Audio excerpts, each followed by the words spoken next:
Hello, everybody, and welcome. My name is Encounter Joshua. Oh my god. And right off the bat, set the tone, because we are doing pirate shenanigans today, and if you are not excited, then you're aboard the wrong ship, and you won't be for long. So, welcome, everybody, to my pirate campaign, which is a return to my roots, which is super exciting and stuff, and I'm very much looking forward to. We have a whole bunch of amazing cast and crew to get round to today. But before we get started, let's just have a quick look at this. Yes, there we go. So we are here today. We are playing a game called The Ghosts of Saltmarsh, The Red Lady, and yeah, it's going to be some piratey shenanigans. So I'm very excited to get around the crew and meet everybody. We're going to go around. Well, let's go clockwise round. That'll do. And introduce to Mackenzie. Who are you? How are you? What are you? Where are you? All of that things, and how much dread you feel. So much dread, constant dread of all times. Yeah, I'm Mackenzie. In this game, I am going to be playing Electra, the Titan Barbarian. Not Titan. That'd be a little OP. That's pretty up there. Yeah. What else do you need to know about her? Anything in particular right now? What class? And you're playing a Triton Barbarian. Yeah. Fantastic. Okay. We will see some more. Have you finished? Are you ready to do the intro? Because I'm throwing it over to role players. Role players, how are you? And what are you playing? Hi, I am playing a pixelated character inside of a box. I apologize about my camera quality for today, but as soon as we get Josh's computer up and running, we will have better this stuff going on. But he's the dungeon master, so he gets the fancy chair and the good camera. I am playing an elf wizard. Wow, shock, surprise. I know, going so far out of my my comfort zone. I'm actually playing a war mage, which I'm really excited about because it was the only thing that was put into Xanthar's for additional stuff for wizards. And it takes me back home to the feeling of Dragonlance and Drizzt kind of mixed all into one with the Captain Dudermont feel. A lot of people don't remember, but Drizzt was on a boat once upon a time. So I'm excited to live that part of my elf wizarding life. And I think that's all I'm going to tell you for right now. Okay, well, fantastic. We will find out more about you later on. But in the meantime, you know what we should find out about? My man, Crowan. How you doing? What you playing? How you feeling? All of that jazz. Hi, I'm feeling good. Excited to play in yet another campaign. I'll be playing in this campaign Quick Kip, the Halfling Rogue, ready to steal anything and everything, or maybe not. Who knows? If you don't see it, didn't happen. There we go. That's that for now. Okay. And speaking of stealing, here to steal our hearts today, JL Nice Girl, how are you doing? Who are you playing? What's going on? Hi, I'm Lauren. I am playing Eurydice, who is a witch. That's all you need to know. There we go. Keeping it brief, keeping it mysterious. And speaking of mysterious, we're all wondering how he got into this campaign because nobody. I'm kidding. It's because nobody fucking wants him. Nobody wants to play with you. Hey Zippy. I just showed up. Like they just messaged me and they were like, "Hey, do you want to play in the game?" And I said, "Sure." And it's like, Josh is DMing, and I was like, "Oh well, I'm just gonna fuck his day up." Yeah, that's pretty much how that conversation went. Speaking of conversations, that's actually a really good segue moment too. Who are you playing today? I'm playing Tinker, the Warforged Artificer. Artificer. Okay. I love how vague everyone's being, but it's okay because we're going to find out plenty about them real soon, but I'm going to introduce you guys to our setting. Now, our setting today is actually in a homebrew world of my own, which I made like some time ago, and I have been running over on a variety of other channels, but I'm here today to bring it to you guys on Encounter Roleplay. This is the world of Avara. Now, the world of Avara is primarily focused around a singular kingdom at the moment called the Kingdom of Sidwell, and it's going to be focused along the, I know my directions on a compass, west coast. There we go. On the west coast of Sidwell, we have a couple of different major cities. We have the city of Yearaport, the city of Mantle, and the city of Massas. These are all major trading hubs in Sidwell, and Sidwell's been a pretty peaceful place of late. There haven't been a major war in a very long time. Everything is relatively calm and chilled and relaxed. You don't have to worry about too many things. The guards and the city keep the peace in most directions. However, out on the coast, recently, there has been a spate of piracy. Piracy has never been the most successful of endeavors, but there are still a few diehard people out there who really, really want to try and embrace their piratic nature and still make a few bucks sailing up and down, raiding small coastal ports, sometimes even daring to raid larger settlements. Who knows? And one such ship is a ship that has a bit of a checkered past. It is a ship that is known as the Red Lady. Now, it is a schooner, which is not a particularly large vessel for those of you sail-savvy saps out there who know all about boating and stuff. A schooner is a very quick little vessel. It is not a vessel of war by any means. And this particular vessel, it's a schooner, formerly known as the Fisherman's Wife. It was taken about 8 months ago by a pirate captain by the name of Kyber Halfjaw. He's a full-blooded orc captain and a bit of a brute of the sea. Now, before this, it was a fast transport ship that was used to move goods quickly from the city of Mantle on the coast up to the capital in the center of the kingdom and onwards past. However, on a journey to a neighboring kingdom to the south, the Blood Rose Kingdom, to trade some spices, the crew were overwhelmed by Kyber and his crew.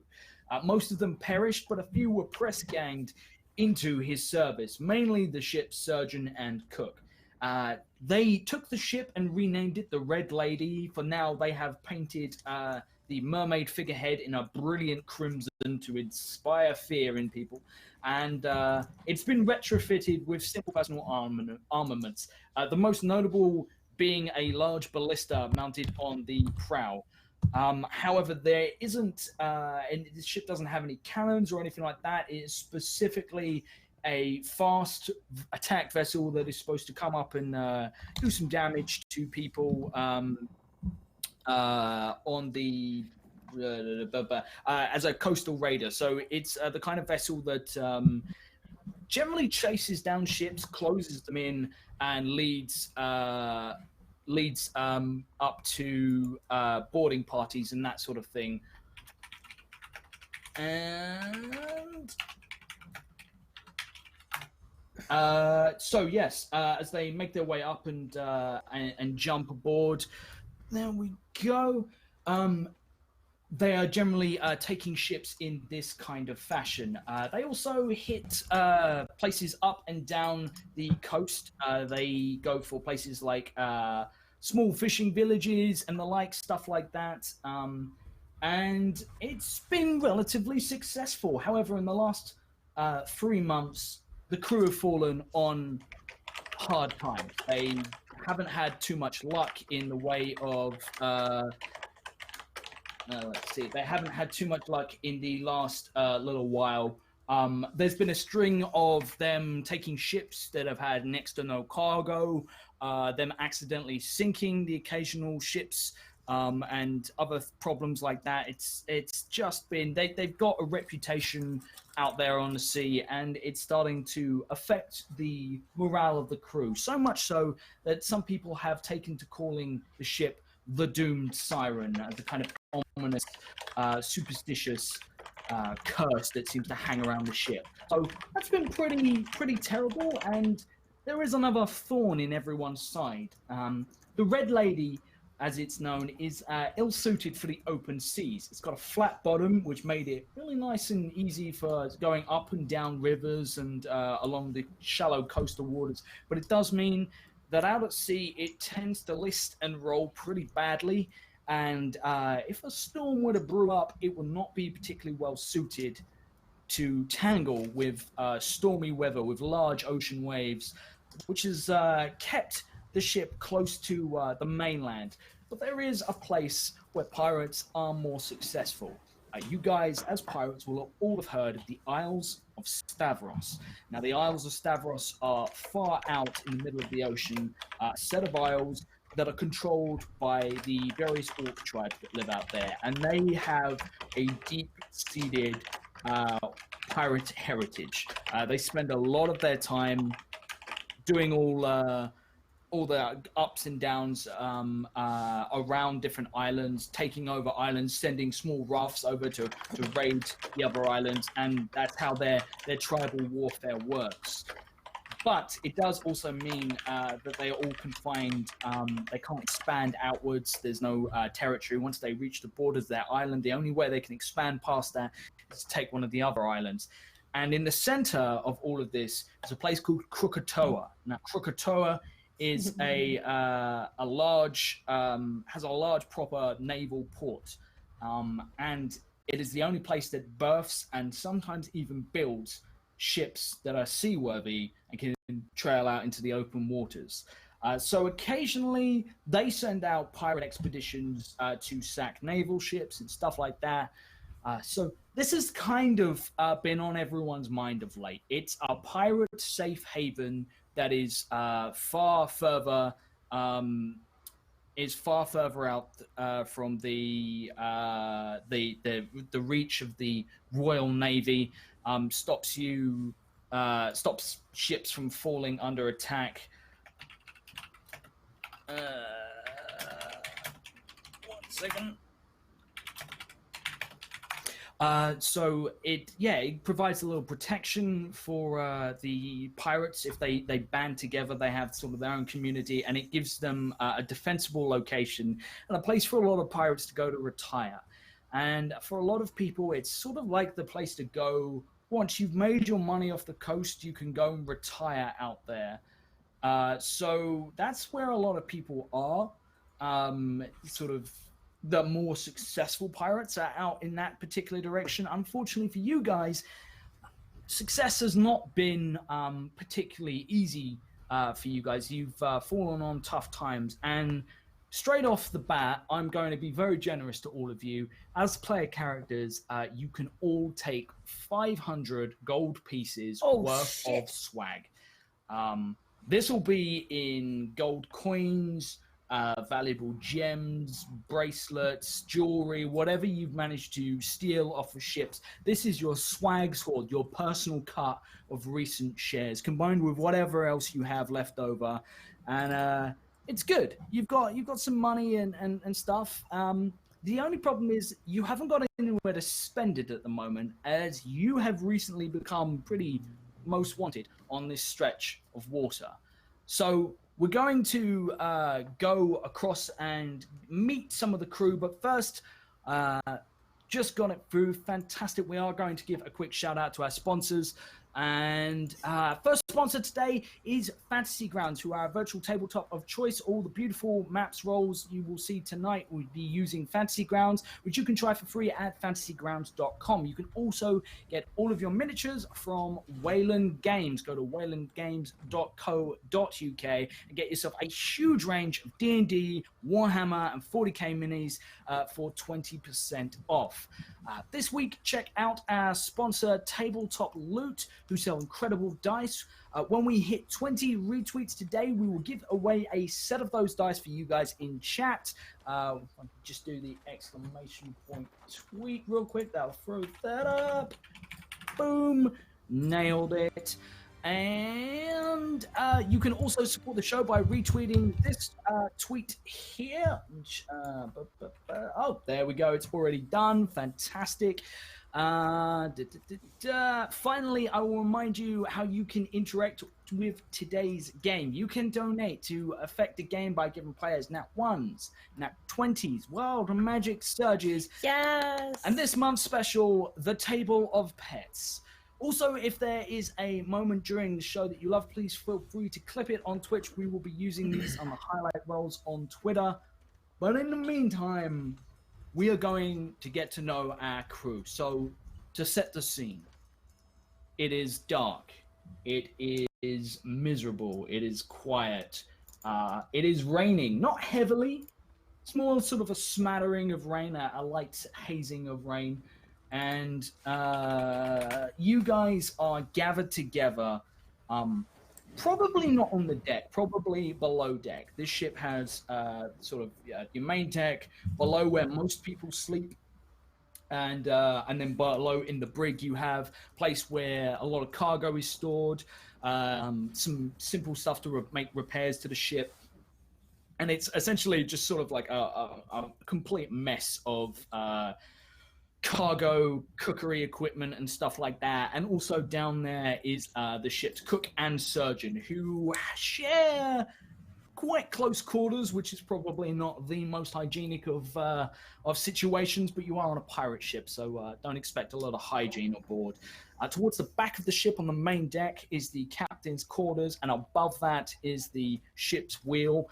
And at the moment, it is nighttime, and you guys have dropped anchor as the waves have started to pick up a little bit. It's not a full storm brewing, but the rain is starting to pelt down and bounce off the deck. And most people are miserable and cold and gathered around what little warmth they can, wrapped as warmly as they can. And there is something of a meeting that has been called.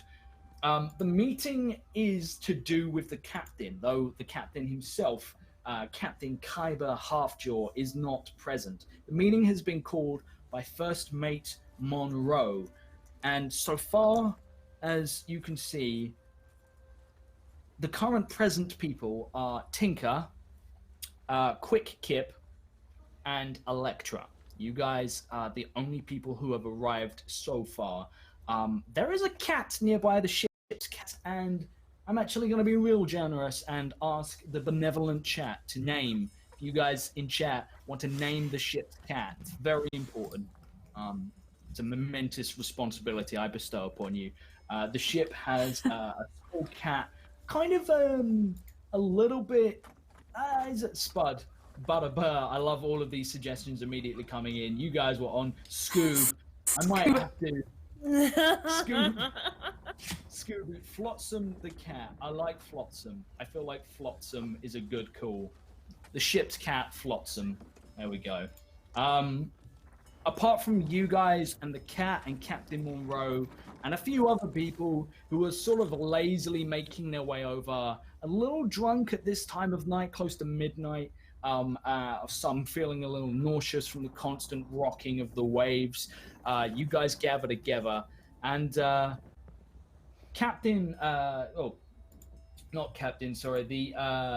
First Mate Monroe, he's a half-elf. He's quite old. He's about 107.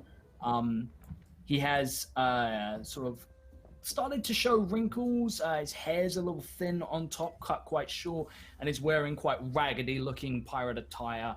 His shirt sleeves are rolled up. He's got plenty of old, faded tattoos and a few scars, and he's sat on a crate waiting for other people to get together. Some of the more competent crew have been called. So as you guys approach, we'll start off with Tinker as you come clanking towards, or perhaps not. That's actually, I just assumed that you clank, and I apologize immediately for any offense. He takes great pride in his padded shoes. In fact,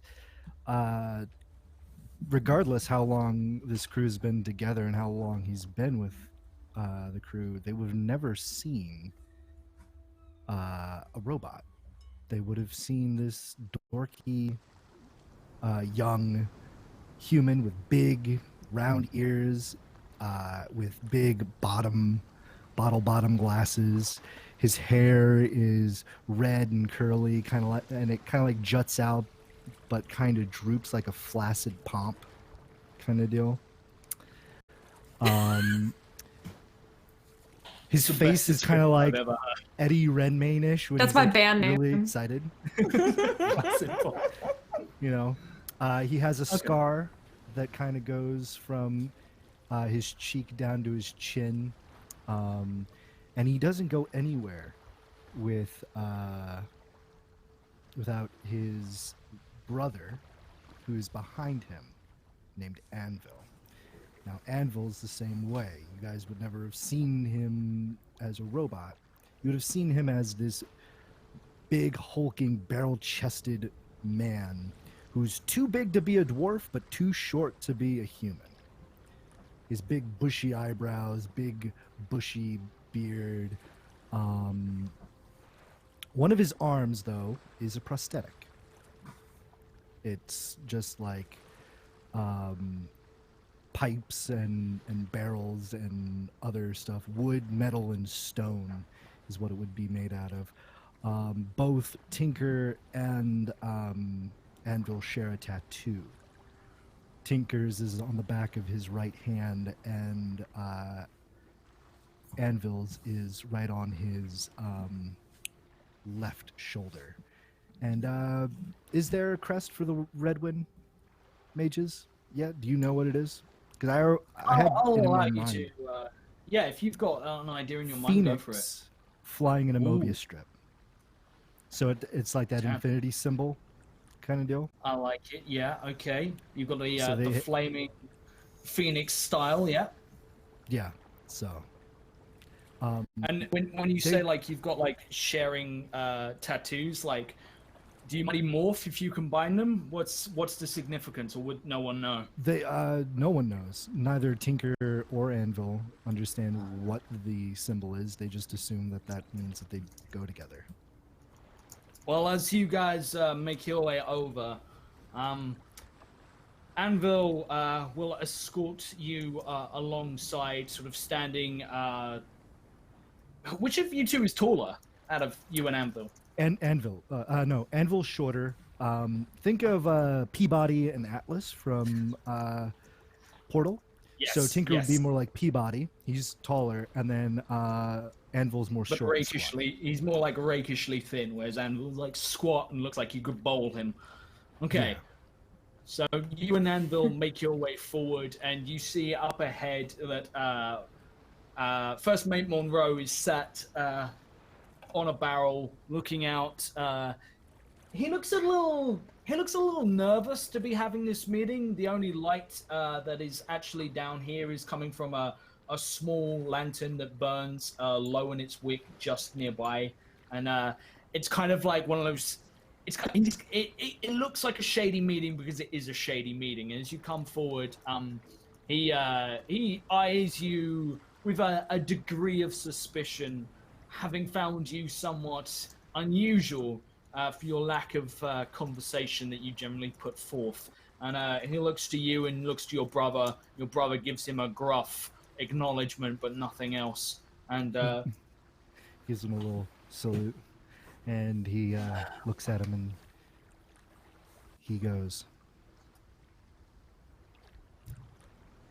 "What's wrong?" And that's how he communicates. A resplendent offering. oh god, what And was if that? they don't understand, Anvil will translate. I am afraid. What was that? I've missed Wild Magic Sturgis so much. Please be Wild Magic Sturgis. Give me just 1 second. Thank you. Where are we? Where's the? I saw it was $20, but I don't see what the donation message was. Something. Pet the cat. I missed it. Someone post that again real quick, just so I can see that, because I missed that. Comes up kind of small on my screen. But nope. A pet to the cat. Just a pet to the cat. Oh, a pet for the cat. A pet to the cat, or a pet for the cat. You're giving a pet to the cat. The cat gets a pet. Is that what you're trying to tell me? I gift a pet for a cat. Okay, right, there we go. Oh god. Alright. Okay. In which case I'm gonna roll let me cat bring gets a up flair. there we go. Oh god, no. Don't even. Let's see. I haven't had a chance to actually look through the. Oh my god, there's so many. Oh my god. Doesn't Kitty get to roll? This is so. One- There's 500 pets. Okay, it's a D500. I am. This is. Oh god. This is gonna be 101. What does this mean? I don't know, but I'm excited. 101. You have donated. I really want it to be a dog or something like far too big for. It's a pixie! Oh my god. There is now a pixie on board, and just like that, we descend into Peter Pan. It's happened. Oh my gosh, I didn't even Oh think my about that. It's the most. Okay, we're gonna have to. We have a I'm gonna- tinker. We have a tinker. Oh my god, we have a tinker. It can be Belle. It can just be Belle. Okay, there we go. It's Belle. Cat with his name Tinkerbell. Okay, we will deal with that. Chat did it. I did it, chat. You're so proud of yourself, Noga. So, okay, we will get to that in just a moment.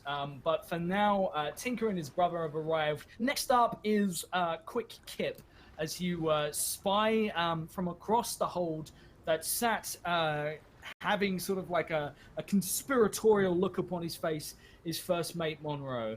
And you would have been quietly found by someone on board. Probably one of the boatswains to come over and discuss what is going on. That there's going to be a meeting tonight about the ship's bad luck and to keep it under your hat. So, Kip or Quick Kip, I don't know. Can we shorten it to Kip, or is it very particular? Kip is fine.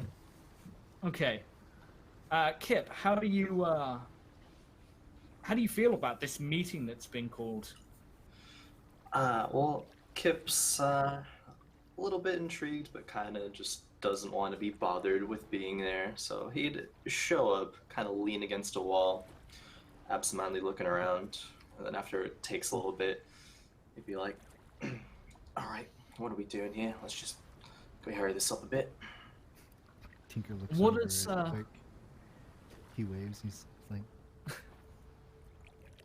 "Hi, Quick." All right. As Hello. you are signaled by Tinker. What does Tinker see when he looks at Kip? How do you look? What's Kip's attire? Kip's wearing a sort of leather jacket with some like leather armor under it. Has a bow on his back. He has a couple of short swords by his sides. Pretty short. He's like 3'2". Slightly tan skin. Has like medium length brown hair. A little bit of a beard as well. Has hazel eyes. Okay. You guys see Kip sort of leaning there, relaxing, and the ship's cat is around. Is the cat doing anything in particular? He asks no one in particular. The cat is... Flotsam is entirely chill. No particular, just sitting there lounging in relaxation on, probably next to Monroe. I imagine Monroe has sort of always been kind of fond of the cat and has laid out probably like something like a mink fur that has been stolen in one of the previous raids and has just laid it out on a nearby crate. So the cat just lounges on its perch, its throne, and looks around. And finally, there we go. Electra, you have also been summoned to this meeting. Yeah, Electra probably stomps up. She walks very heavy. And she is kind of imposing when she walks around, but I don't think she necessarily means to be. But when people look at her, they see this taller than normal, sort of Triton woman. She has sort of like a dark cerulean skin tone with gills on her neck, and she has very thick, long, like foam green hair. And she wears mostly just like kind of rag clothing that's like definitely been wet a million times and just dried on her body. Like she doesn't really dress well, but she does have like a lot of like dark green leather strapping that attaches a rusted golden trident to her back. She's deaf barefoot. But Okay. she's very quiet. I think I think she's confused who's here, but she's sort of just coasting and trying to help where she can on the ship. So she kind of approaches and has like a little piece of food, and I think she like looks for the cat, and she kind of walks over and quietly puts it next to the cat and says, "Hi, cat," and then goes and like stands back. The cat will eat it. Tinker taps on Anvil, and he points at Electra. Fish person. Feed cat. What? Anvil turns towards you and intriguing. Oh god, this is gonna be so bad. I hate the fact that you are making me do this. Oh, he's gruff. How it was pitched to me was dwarven, like stocky dwarven cybernetic robot smith, and I don't have. Oh no, like, they that. so they have personality. They have personality in their voice. It's not like Okay, so robotic. So you can go have fun with it. You don't have to do Okay. robot. This is he he takes a moment, pulls out like a screwdriver from his belt and begins adjusting his neck, and you hear his voice kind of go through like the modulation, and finally just Tinker tries to help. Yeah, no, that's good. I'm back. Yeah, so cats like fish. I learned this. So, so Okay. I guess that. But why cat no eat fish person? I think it's kind of a size difference. Maybe just nibbles. Oh, Maybe I just a fish see. finger. I don't feel like whole fish person would fit in cat. All of this is being said very loudly in front of the lecturer as well, and the cat as well. Nothing is coming out of Tinker's mouth. He's just signing. Yeah, She's so just it's sort of staring, eyebrow up, and like, looking at herself and looking at the cat. Anvil walks over to you, just clunking along, and says to you, "Would you fit in a cat?" Very large cat. Ah, big cat. Yeah. Big there we cat. Yes. He walks over. Now this has been resolved. Sits down more comfortably next to Tinker and makes it sort of like folds his legs as best he can. And Electra's still Finally- confused. finally, Monroe looks around. There's a few other individuals who have gathered here. You'd recognize two in particular. One is the one of the ship's boatswains, Kareth. Kareth is a half-elf, and she is ex-Navy. She is a naval officer turned pirate, and is one of the most competent sailors on board. And it's probably a little reassuring to see her present here, although she doesn't look particularly cheerful and rarely does. And the other one is Boatswain Michael. Michael is has the terrible job. He's in charge of ship's morale, a position he was appointed to without any consultation on his behalf, and is just in charge whenever you guys are unhappy. Michael gets it in the neck. So he's a very long-suffering particular individual, and he makes his way over, sort of massaging his head, as this does not seem like the kind of meeting that is going to go particularly well for you guys. He looks around at everyone gathered and gives a resigned kind of sigh as he reaches up and grabs hold of a chain hanging from the ceiling that hangs to one of the lanterns that isn't lit, and says, so what exactly is this all about? finally Monroe sees a few other people sort of loitering, keeping a watch, and also sort of peeling their ear in this direction. And he sighs and says, I've called you all here today. Tonight, in secret. Because tomorrow, there's a ship the captain's got wind of. And he's very interested in taking it. It's a ship under the sail of the Golden Tide, which is a large trading group, one of the largest on the seas, and generally not the easiest of targets to take. They generally travel with pretty heavily armed escort, and he looks pretty dour as he grinds his teeth and says, I don't reckon that he's gonna back down on this one. Apparently it's a galleon, a big one, and he's telling us that this could be our big break. As usual, and there's sort of a muttering amongst the crew as this is something you've heard quite a few times. Khyber has promised you much more than has been in the hold of a ship that you have taken. And he says, the captain wants to put together a boarding crew for tomorrow. He's tasked me with finding some folk who I reckon would be best suited to take a prize of this size.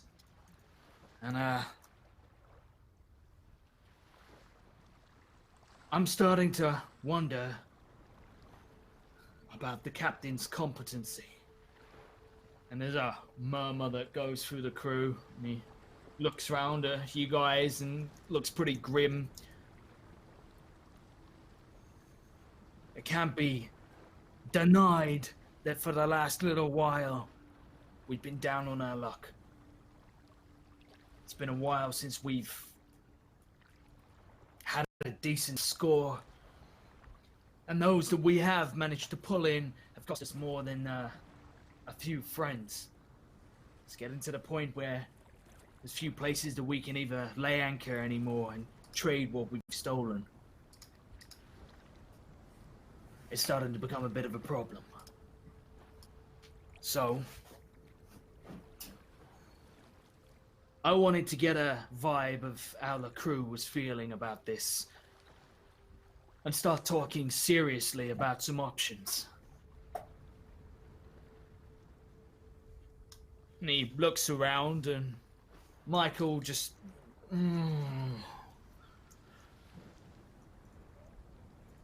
looks pretty pissed off and glances around at those gathered and reaches down into probably someone else's bag who's sleeping nearby, uncorks a half-drunk bottle of rum and just begins to drink deeply. And there's sort of like a quiet that ripples through the crew of murmurs and questioning of recent orders that you guys have been given and how the way the crew has been captained so far. And I look around. Does anyone else have gripes with the captain at the moment? Kip pipes up and he says, well, with what shit luck we've been having the past few months, what makes you think it's going to be any different? It's a suicide mission. There's a murmur of acknowledgement that runs through the crew, and you hear a few people like, it's the curse, and people sort of like try and quiet him, push him out of the conversation a little bit. He gets forced his way to the back, and there's been a lot of talk about people who got plenty of swag and nowhere to spend it thanks to the captain and how vilified the ship's become. It's all very well and good, you know, selling, stealing, but if we don't have anywhere to trade, if we don't have anywhere to resupply, then, well, it's no use to us. He looks over and Anvil looks around and, yeah. holds up a sort of a fist in shaking like a. He says, "Look, I don't want to make the captain send him into one of his. Well, you know he's got a temper. I don't particularly want to cross the captain, but if things don't change soon, we're gonna run out of food sooner or later. And if we don't have anywhere to resupply, unless you all can make food out of thin air to feed the entire crew, we're gonna need to change ship, or we're gonna need to find a new port. Something's got to change." Tinker looks over at Anvil and he says, "We don't need food." And Anvil just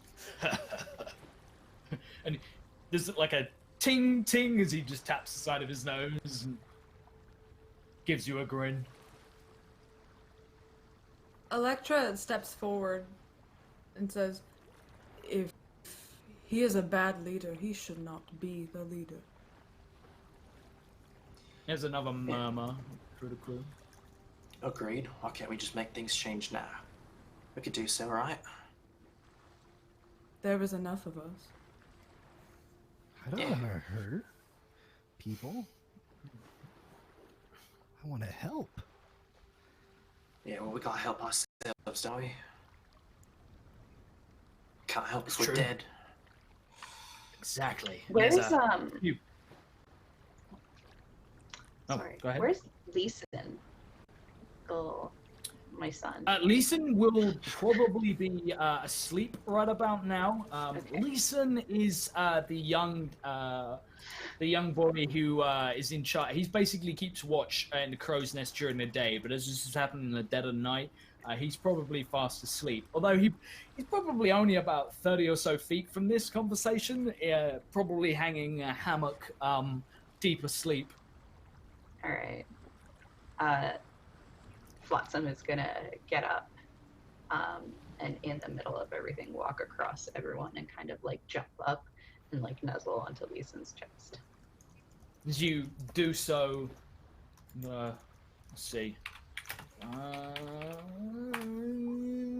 Leeson panics slightly as the weight of the ship's cat lands this tiny little and he just and like you see from where this quiet meeting is going on, Leeson like gets himself tangled up in the hammock slightly before relaxing. Just hello, Flotsam. You doing okay? And he gently pet your ears, just stroke your ears. Just like snuggle up to him. Cute cat. Cute cat. And Anvil chuckles and never lets me jump on his lap. Just a huge rotund Anvil just. And as this happens, a few people sort of like start looking over in your direction, having heard the cat and Leeson's little outburst. A few people stir slightly and seem to notice that there's a little bit of a gathering. And Monroe looks around and says, "If we're gonna do this, we need the whole crew on side. The captain's a mean bastard, and we need to talk about who's gonna take over in his place. It has to be someone that has a plan, you know? So, I want everyone to think on it and come up with something before the sunrise tomorrow. Because if I don't have any better suggestions in front of me, then we're going on this raid. And I don't like our odds against the Galleon and two naval escorts. I'd like some options."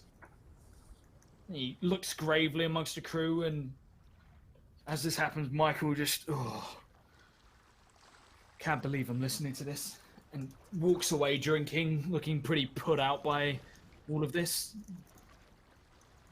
Kip kind of pipes up again, says, well, throw me overboard if I'm wrong, but any plan's better than just going to our deaths, is it not?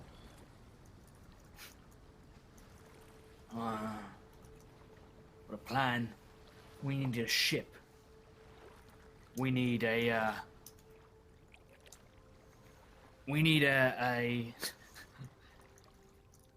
better ship, or a different ship, one that isn't recognized by the Navy and all the local ports, or we need a new captain who has some better ideas. If anyone has anything in their back pocket, anything they've been saving, anything at all at this point is worth something. Maybe you're like first mate, right? You're like second most qualified here, probably, right? You can do something about it. Perhaps, yeah. Well, captain isn't something I want, alright? I've done my time as a captain and I've got enough to handle elsewhere about the ship. Needs to be someone that the whole ship likes, and there's plenty of people on board who don't like me.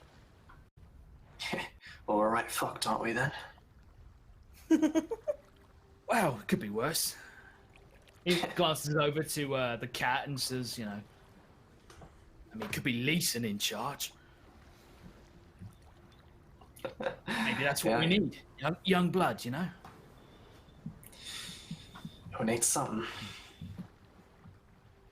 And he sighs and sort of looks around and sees like a few other people stirring, getting curious and making their way over. One particular individual would be the ship's quartermaster, who is not particularly liked by a lot of people, but is he's a pretty tough, thick-set individual. He's a dwarf. His name is Dakar, and he's one of the most competent raiders that the captain has in his contingent. Other than the captain himself, he's one of the toughest on board, and he makes sure that people are well aware of such a fact. And he makes his way over in this direction. Quite an ambitious young fellow, and him and the first mate do not get along particularly well. Monroe sort of gestures for you guys to disperse, gives you a wave, and Dakar comes marching over to sort of...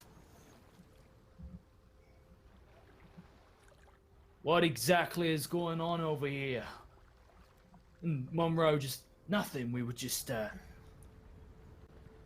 having a drink, weren't we, fellas? And he raises a half-drunk bottle of rum to you guys. I thought We were playing with the cat. The car looks... Flotsam jumps over into the middle and like in front of, I forget his name already, the quartermaster, and like lies on her back. Roll me a dex saving throw, please. Oh no. If this man kicks a cat, I will fight him immediately. Yeah. Wait, oh, sorry. No, this isn't cat stats. This isn't cat stats. That's a 17. I would rage if he kicked a cat. Yes, just immediately. I would like to read. He kicks his foot out, but the cat rolls over and manages to just like out of his way, and he almost like his boot almost slips slightly. He almost ends up doing sort of like the front side splits as he tries to shoo the cat out of the way with a heavy boot. And you should all be asleep. We're going on a raid in the morning, and some of you, well, you're gonna be mighty busy in the morning.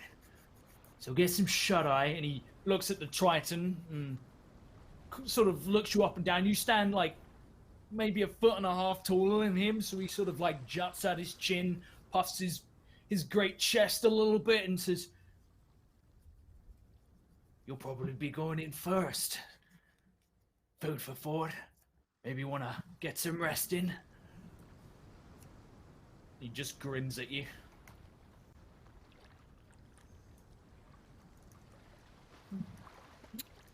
Yeah. Tinker looks over at him. Oh, I was like, I was reading the crew list. That's okay. He said that to Sort me of- though. Yeah. You're probably one of the tallest, most imposing people on the ship. Yeah, I want to like lean over him a bit, and say, I go in with pride, well before you.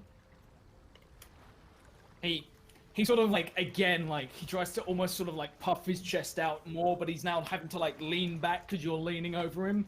And you see he like reaches a hand for an axe that hangs on his belt but doesn't go quite as far as to draw it. And yeah, we'll see. In the morning then. In the meantime, all of you should be in your bunks. Unless you're on watch, in which case fuck off up on deck. And he waddles his way off grumpily, and you see a couple of like the raiders from the crew who follow him around, sort of like a collection of like a litter of puppies, sort of give you guys glares collectively, and make their way back to sort of like their section. They're the cool kids who have like their own bunk section of like all the hammocks together, and they sort of hoard and stay up late drinking, and they're just obnoxious and annoying.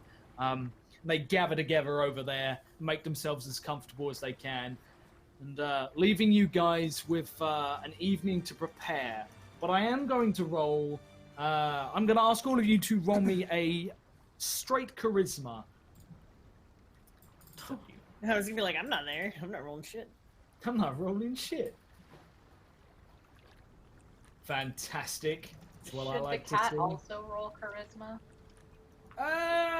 Yes, we'll go with the cat also rolling Wow. charisma. Did you know that according to Dungeons and Dragons, cats have -2 charisma? No, which is I ridiculous. refuse. What? That is the most unbelievable thing about D&D I've ever heard in my life. Yeah. Including the 10. magic. Yeah. Including the magic. The magic is more real than a cat having -2 to charisma. It's alright. I'll roll my Cats real aren't very charisma. charismatic. They're more agile. Oh, that's... Kitty don't give a fuck. You don't So- give a fuck. As the least liked on board at this particular moment, Tinker, you have basically been given like the long watch overnight till like the early hours of the morning. In a very kind of like, you've probably had watch like every night for maybe a week now, and you always seem to get it from Dakar, who's sort of like been given quite a lot of the duties that the captain cannot be bothered to go through himself, and he dishes them out to whoever he likes least. Tinker raises his hands. He's like, I love to watch. I watch.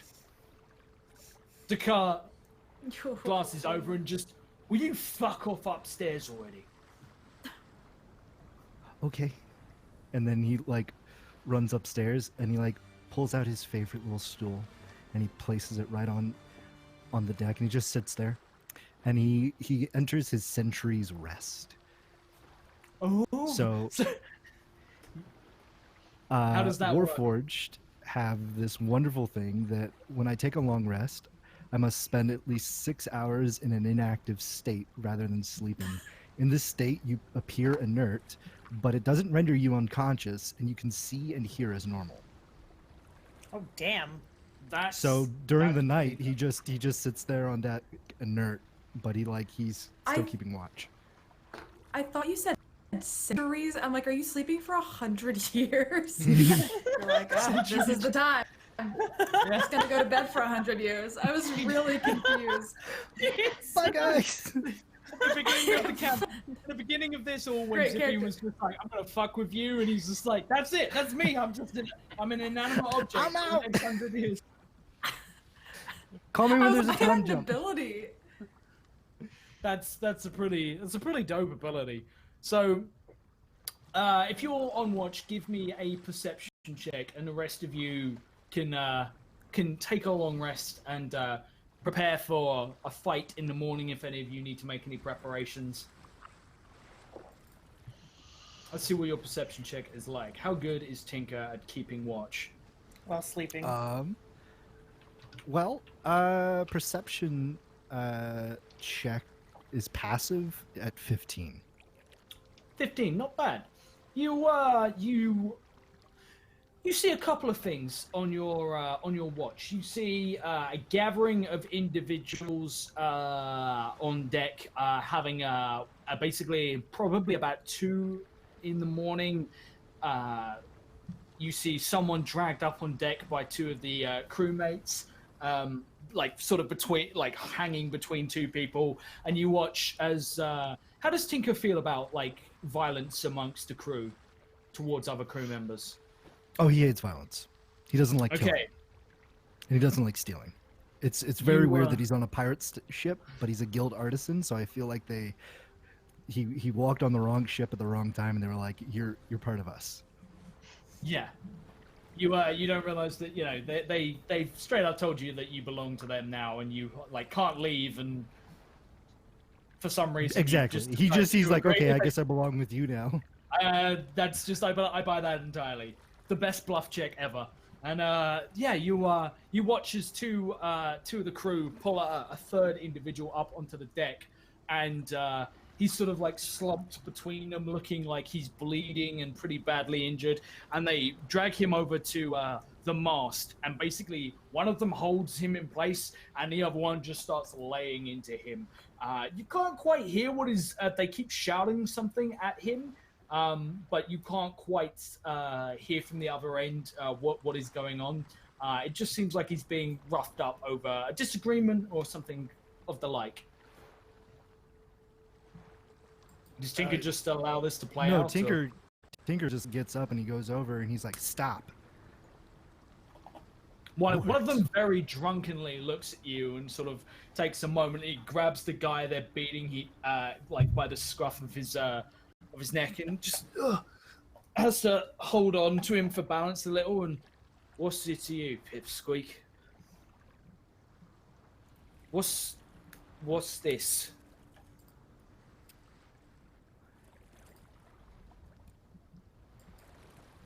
You dumbass. Do you tap him or do you tap yourself? No, this is the sign for dumb. So you tap Okay. your own front. Okay, So he says, he looks at you confused, and then reaches out to try and tap you on the head with his knuckles. he hears like a hollow metal clank as he does. And you see like his knuckles are already skinned and bruised and everything like that, and he fucking piss off, weirdo, and goes back to trying to beat on this poor guy who looks pretty happy that you bought him like 5 seconds of respite from a beating. I feel like when he like goes to like wind up, Tinker's just gonna like stand right in front of the guy and let himself get punched. Okay. He only has Darkwood core, so that's only armor class 15. Okay, so I'm presuming a 6 does not hit you.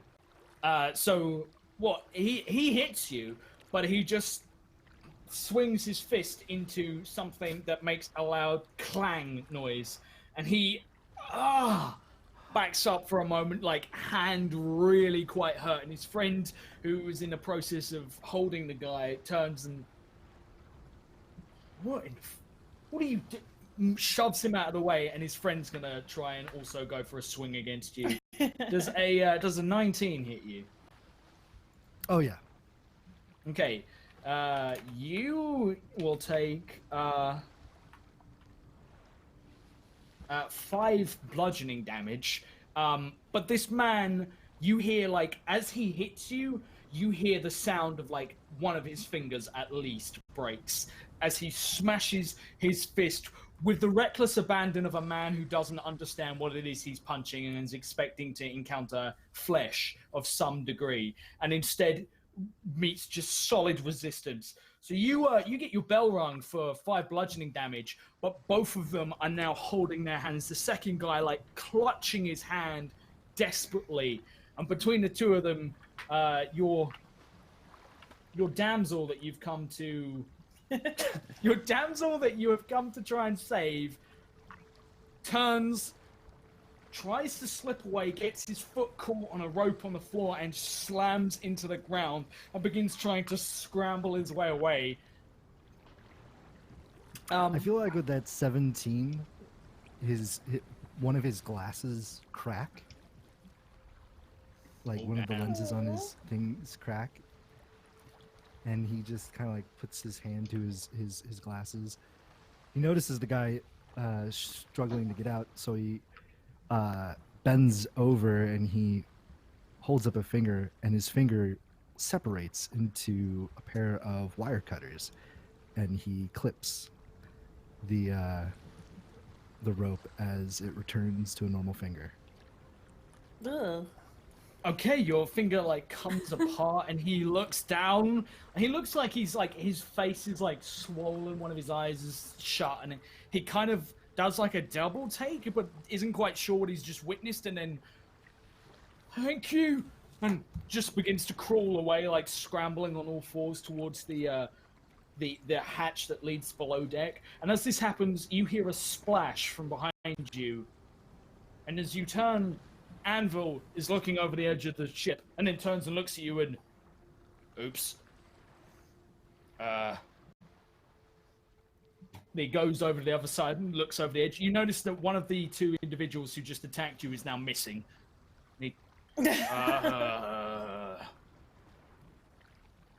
No kill. No kill. I didn't. I just worry. He I jumped. thought they could swim. He looks over again. There's like black ocean waves just slowly roiling, and he didn't even. Tinker pulls out I guess like extra length of sail, and he tears off a good chunk, and he begins to do his little tinker. He's tinkering, and he's going to use one of his artificer's infusions to replicate a magic item, and the item that he has chosen to replicate is the Cloak of Manta. Okay. What does the Cloak of Manta do? The Cloak of Manta is like a cloak, but if you put the hood up, you gain water breathing. He then takes a slack of rope, and he ties it around his waist, and then he goes and he jumps overboard with the cloak in his arms. He's not wearing the cloak. Okay. You jump overboard. Can you? How much does? I'm gonna be really rude here, Zippy. That's why I tied the rope, because they never tell you this in the Wayfarer's Guide to Eberron, where they're like, what happens when a Warforged gets wet? I assume that they sink, but I assume that they can still at least swim as they sink. Kind of deal, like gliding in the water. I'd imagine you will probably like struggle to stay afloat, but you don't require air, do you?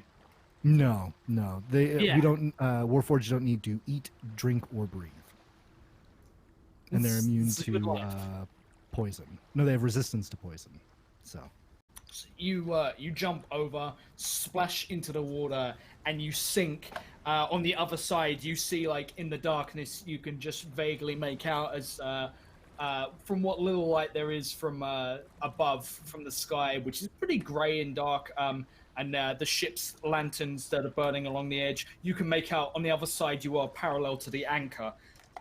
And you can give me a perception check at disadvantage, see if you can pick out the sinking drunk man who was just knocked overboard by your brother. Let's see what that looks like. Perception. 14, not bad. You look around and you're sort of trying to figure out where where he is, and you see a trail of bubbles sinking down as you continue to descend. You reach almost the end of your rope as you slip past a shadow that is slowly pouring at the water around it. This individual is doing a very bad doggy paddle and looks like they're already starting to lose consciousness. Not much of a sailor. He's going to immediately try to reach out for him, and if he gets him, he's going to slip the cloak of manta ray on him and pull up the hood so he can breathe underwater. Okay. You can make me a quick athletics check to try and grapple him to bring him over. It's 9, not bad. Okay, you reach out and you manage to grab him as he just slowly descends, and it's a little bit of difficult to kind of get the hood over him, pull the hood up, and suddenly you see like a long stream of what looks to be like bubbles, like very thin bubbles suddenly rush up, and then he starts frantically moving and slashing at you, like with his hands, like slapping at you and any clothing you're wearing, gets himself kind of tangled with you, and then he just clasps onto you holding on, looking very panicked as he's hyperventilating but managing to like breathe in and out the water without drowning. Just looks at you very confused in the darkness.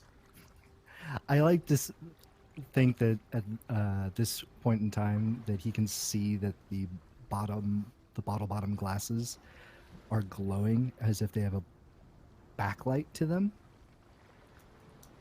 What color do they glow? How full-on demon do you look to this guy? It looks like white, but like his pupils, like his irises are like this kind of jade green, so that would kind of be I guess be the only color that would be other than white. Sea monster demon is exactly how you look, and he starts trying to push away from you in fear. I help. Stop. And then he pulls him in close, and then he yanks on the rope, kind of like a ding-ding to signal to Anvil to pull him up. Anvil, you suddenly start ascending through the water. When you finally come up the top, sort of like water dripping down, he is just looking at you with like sheer fear in his eyes, and he opens his mouth to like say something, and just like 2 lungfuls of seawater just blurble out of his mouth as he chokes and coughs and looks at you.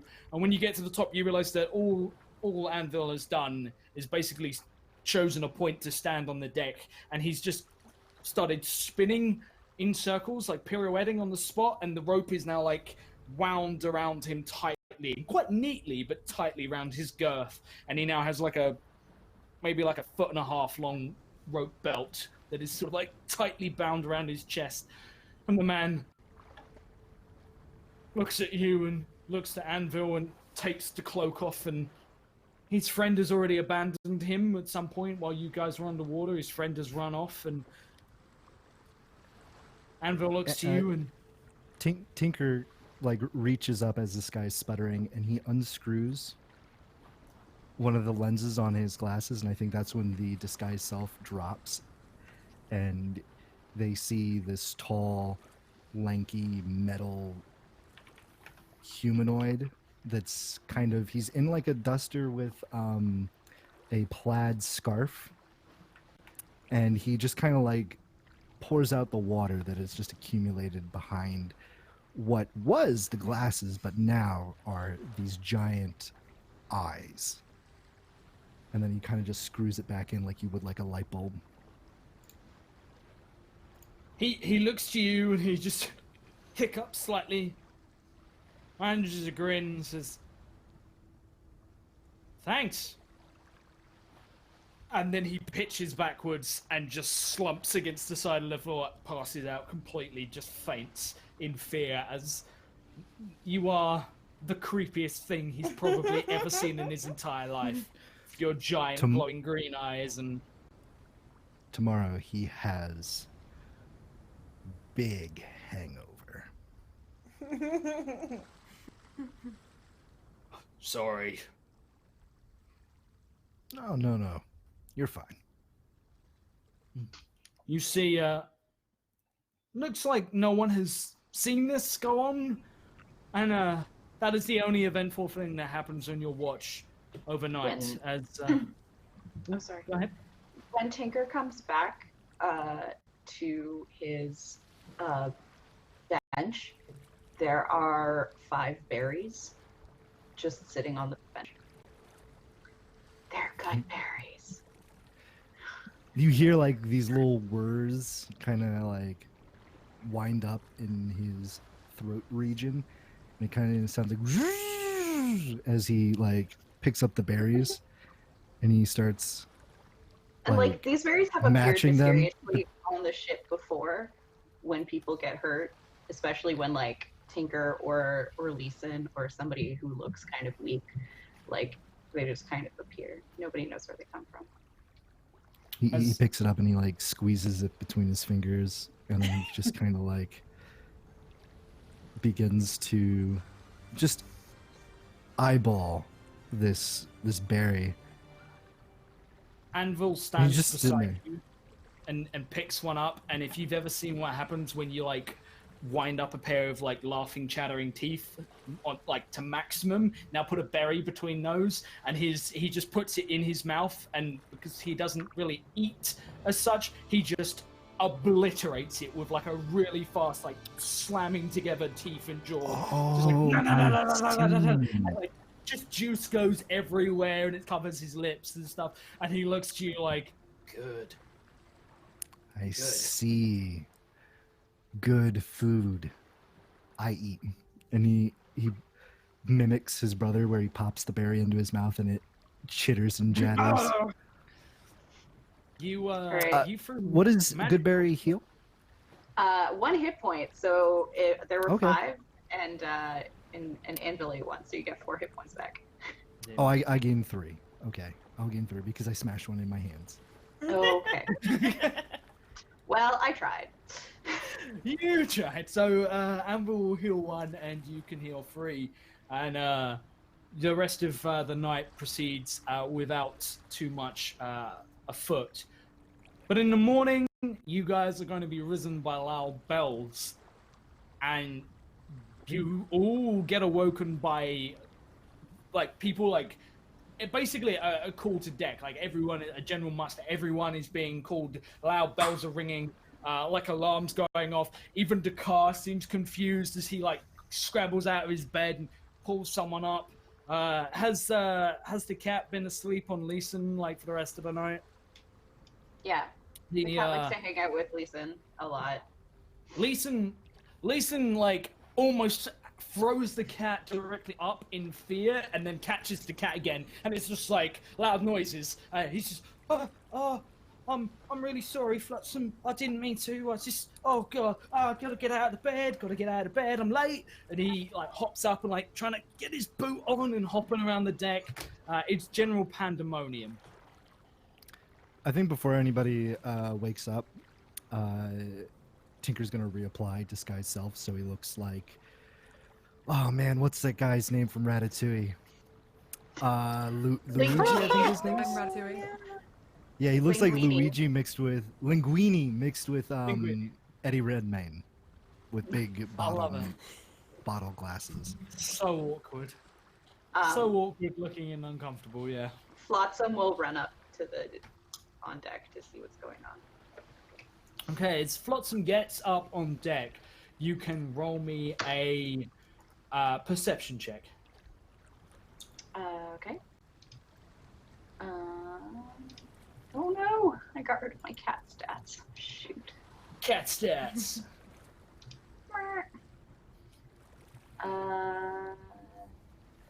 Yeah, okay. So there's a +3 to that, so it's a 12. You look around. You don't see much in any direction. You can't really make out, like, there's a lot of chaos going on, people running about. You see the captain burst out of his quarters with a double-headed axe over his shoulder, wearing, like, a very tight-fitting, like, you know those people who are just, like, they specifically, everything they buy for their outfit, for their wardrobe is like 2 sizes too small because they need to show off how muscular they are. Well, the captain, full-blooded, like ridiculously roided up orc, bursts out, but he has the big, like a tricorn that is just monstrously large, like could be used as a life raft for most individuals. He's nearly 8 foot tall and a big feather that comes out of it, and he stomps out onto the deck wielding the axe and looking around, a wild look in his yellowed eyes. And there's confusion, but amidst all of this, one thing that you can see are ship sails that are not your own and that are incredibly close by.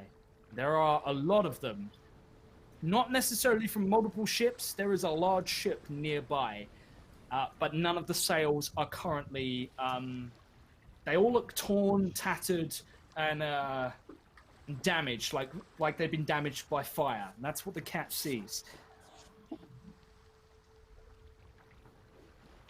Before everybody like kind of gets together, like as the bunch of commotion is happening, Kip wants to find Electra, and Kip will go over and say, "You're like pretty big, right? Pretty strong. How about you?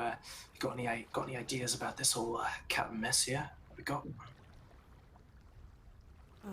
Well, usually my ideas hit. Yeah, I like that. They stop moving, but I don't know if that's the best option right now. Well, you're one of the most seemingly strongest people here. Perhaps if something were to have happened, maybe you can hit Captain real hard, and then maybe you be Captain then, so we don't have to go do this shit. I go. Yeah. Never thought of that. I don't know Well, if I'd be good. Yeah, why not? You just don't do the shit he's doing. Can't get any worse, really. So, should we organize, or should I go hit him right now? Probably organize a little bit, make sure people are on the same page, so that when shit goes down, then they don't like what the fuck, and it's just you up there, That would be bad. Yeah, probably a little bit. Could go. Yeah. Let's organize a little bit. Should we go find Dakar? Is he? You think he could be persuaded? Maybe. I don't know. Oh, wrong name. Monroe. I love notes.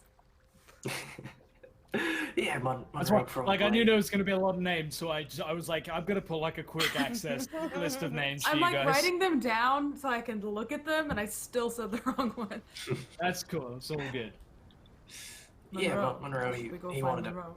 Yeah, he wanted a plan, it's a little bit of a plan.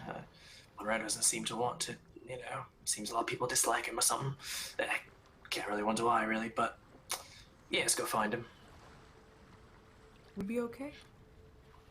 You seem small. Just, a little bit, but, I'm small, I got my advantages in other places, you're big, I'm small, we do what we do. I lean down behind her.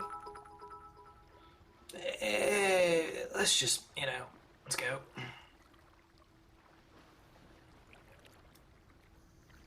As you, you look around and sort of like a nod at everything is sort of going on, like this hushed conversation of mutiny. And finally, true to his word, as you're sort of like having this conspiratorial conversation, Electra, you are approached by Dakar, who comes over, and he's in the process of slipping one of his many axes into his belt, and he sort of grabs you by the wrist because he can't really reach that high up on you, and like turns you quite forcibly to sort of like look at him and says, "What are you still doing standing down here for? Up on deck." Is there like a wall near us? No, but there's like a post. There's the mast, the foremast, which runs down to the keel. So it runs through this part. So he's standing nearby it. Well, if he's holding on my wrist, I want to like push his wrist, like his hand back with my wrist, slam it against. Okay, roll me an athletics check. Let's get some violence. Let's do this. Oh damn! I say, do not touch me that way, and I want to slam his wrist against his hand against the thing. Let's see. And that's a 24 for the folks at home. That's a 17 to contest. You slam his wrist in place, and he is going to. You see, he like reaches for a dagger on his hip with his other hand, but he doesn't quite draw it. But he looks at you and just. You want to be letting go of me right now? I'm warning you. As I let go, I look down at the dagger and I say, that wouldn't do much. And then I continue to go up. He glares at you as you make your way up, and he looks around. A few of the crew sort of sniggering slightly, and he's, "Fuck are you looking at? Get up on deck!" And then he turns and looks at Kip and, "Don't you have something to be doing?" I says, Nothing. "Yep, I'm going. I'm just going up there."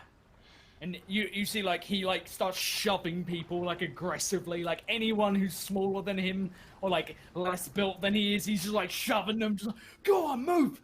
I said, get up those ladders! I only exist to tear down toxic masculinity. That's just it. It's just to entirely put him in his place. Yeah, he's just, like... starts like aggressively like yelling at everyone else, feeling really, really demasculated right now. And finally, the rest of you can make your way up on deck. And those of you who are taller, than the side of the ship and are not a cat, can roll me another perception check. As you guys come up into what appears to be a sort of coastal fog that has drifted in. So how tall is the I think Tinker would ship's go. deck? The captain comes out, right? And Tinker's still on deck. Yeah. Tinker's gonna go up to the captain. Okay, you make your way towards the captain. As you have a it's the side of the ship's probably about 4 foot tall, but you can sort of see at an angle upwards, or you could jump onto something to get a better vantage over the edge. He waves at him and he's like, Captain. He turns and, what is it? Turns and looks at you and leans in, peers at you, not really sure who you are for a moment. And yes, I see your axe, and he points at the axe. Levels the axe towards you, and you have like the blade of it, like maybe sort of an inch from your face as he holds it up to you. Ooh, I fix. What? I fix. He sort of like he turns it like around, looking for like a break in it somewhere in confusion. And Tinker pulls out his tinker tools. I fix. He will drop it. He will drop it in your arms. It is a great axe. It is heavy. How strong is Tinker? He's like strength 10. He's average. I mean, it's sort of like it's enough to sort of put you on your back foot. Oh yeah. He's gonna put it down on something and he's gonna start carving into it, and he is going to like undo the haft or the shaft of it and kind of like reinforce it and whatnot, and he's going to infuse it with enhanced weapon, which is one of his artificer infusions. This magic weapon grants a +1 bonus to hit to attack and damage rolls made with it. He picks it up again. And it takes the form of like little etchings and runes and stuff that Tinker puts on it. He looks at it and let me see. What have you done? I make it good. He looks at it. He looks nearby it, just an empty crate that sat there. Picks it up, hefts it in two hands over the shoulder, and slams it down. And without warning, like, everyone on deck will just see like this crate explode into pieces as he brings a great axe down onto it. And he hefts it again and good axe. I fix.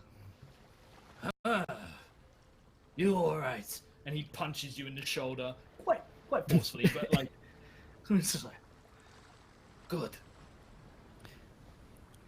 The others, they want to hurt you.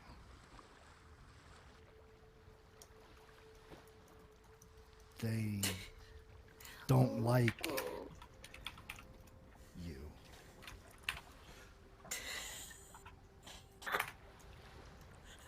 Me walking up with a weapon.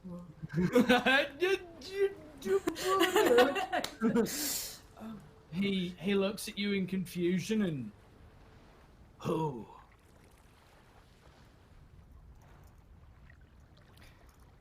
Hold on. He says he finger spells MONROE.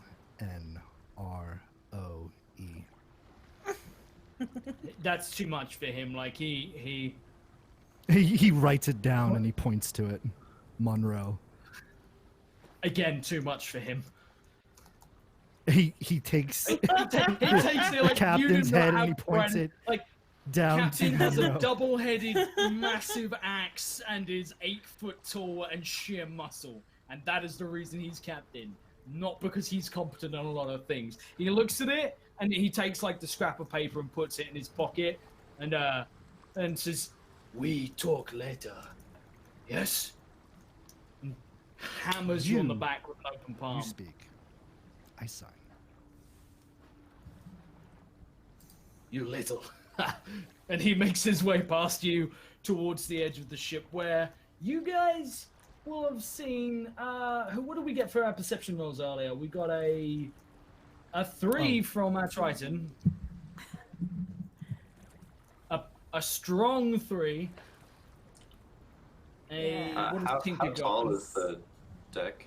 Can Kip see or not? The edge of it is about 4 foot tall, but you can just about you can just about sort of see, like, with maybe a little foot up on like one of the crates that are sort of stacked against the edge. You can just peek over the edge just about.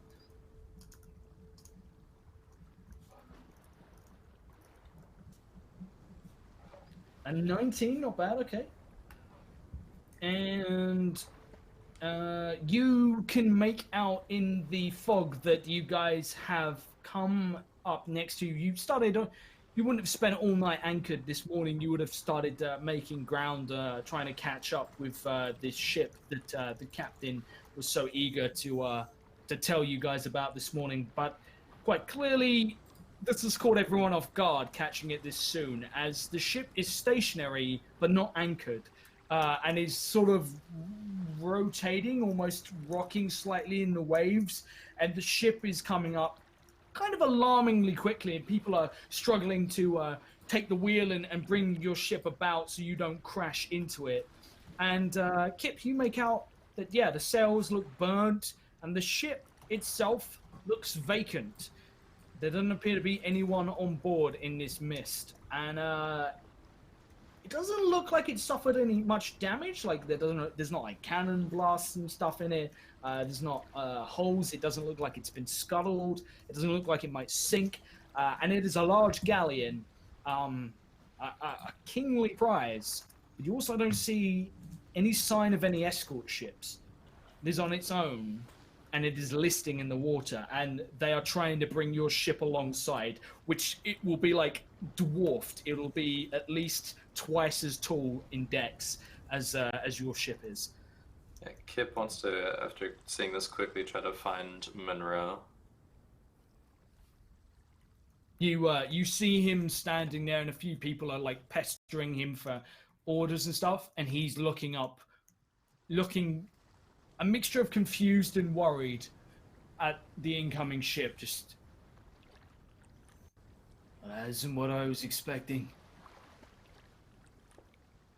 Does anybody see anyone on board? There's a few shouts, and the elf who resides up in your crow's nest shouts down that no, I don't see anybody moving on board, but I can see bodies.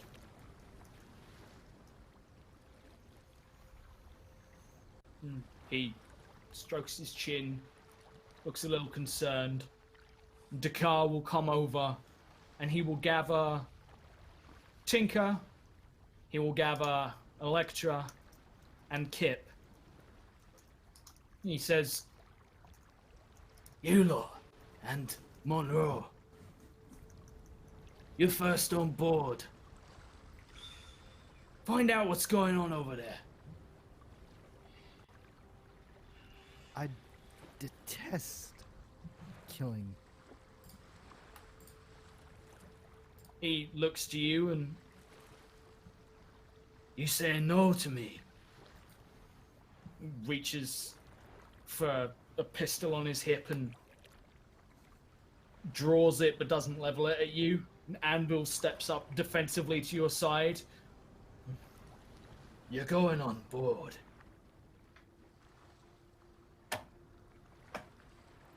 Fine.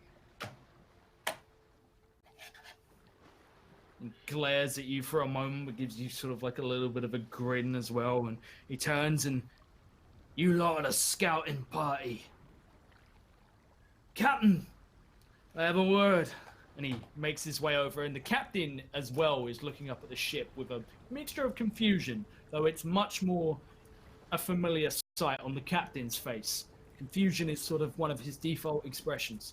So he peers up at this vessel, and you guys are gathered together as the parting at the boarding party to scout the ship out. You already see that grapples have been thrown up, and they are sort of bringing the ships together, crew hoisting your vessel alongside, and there's a slight impact that reverberates through the hull as your two ships come knocking into each other. What's the cat doing during all of this chaos? I've been trying to stay out of the way a lot. I think maybe the cat would have jumped up onto the crow's nest. On like masts and stuff. To kind of you can climb like the rigging. The rigging is pretty easy for with claws. Like you can dig in. Like I've seen cats climb curtains. Proper rigging. Yeah. Not too. And you make your way up. You see the individual up here is a high elf named Dumai, and she is probably one of the most quiet and formal people on board, and isn't very much liked. But she hasn't been relieved by Leeson yet, and she's the only member of your crew who actually has a proper musket, and she has a spyglass on her hip, and she's just sweeping the deck of this other ship from her elevated position for any signs of movement. It's kind of like nudges her, like, meow. She turns and looks to you with no real great degree of warmth, but she's not Dakar. She doesn't try and kick you out of the crow's nest. What is it? You see something? What? What do you want? She's just gonna like kind of look over at the boarding party. You want to go with them? An actual cat. The actual cats are providing You want to- for me. You want to play D&D? You want to play D&D? Absolutely. Leeson fell in well? Take me away. No, she's just gonna like perch on the edge of the thing and look and watch the boarding party and see what's going on. It's, who wants to be first up a rope and on board a what can be described as a ghost ship? Hey! Tinker kind of like puts hands in front, and he pulls out like a couple pieces of his dragon chess set. He pulls out a pawn, a rook, and a bishop, and he infuses them to be sending stones. And that will be his last artificer infusion that he can do until he removes one.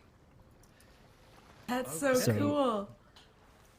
He hands Electra the rook and Quick the bishop, and Tinker holds the pawn. Speak. What is this? Speak. And he points. And he like puts it near his throat, and he like whirs up all the gears and gyrodes in his throat, and then you guys would be able to hear it through your pieces. Clear as day. Interesting. All right. And Thank he you. kind of puts it in his pocket, and he gestures up towards the ship.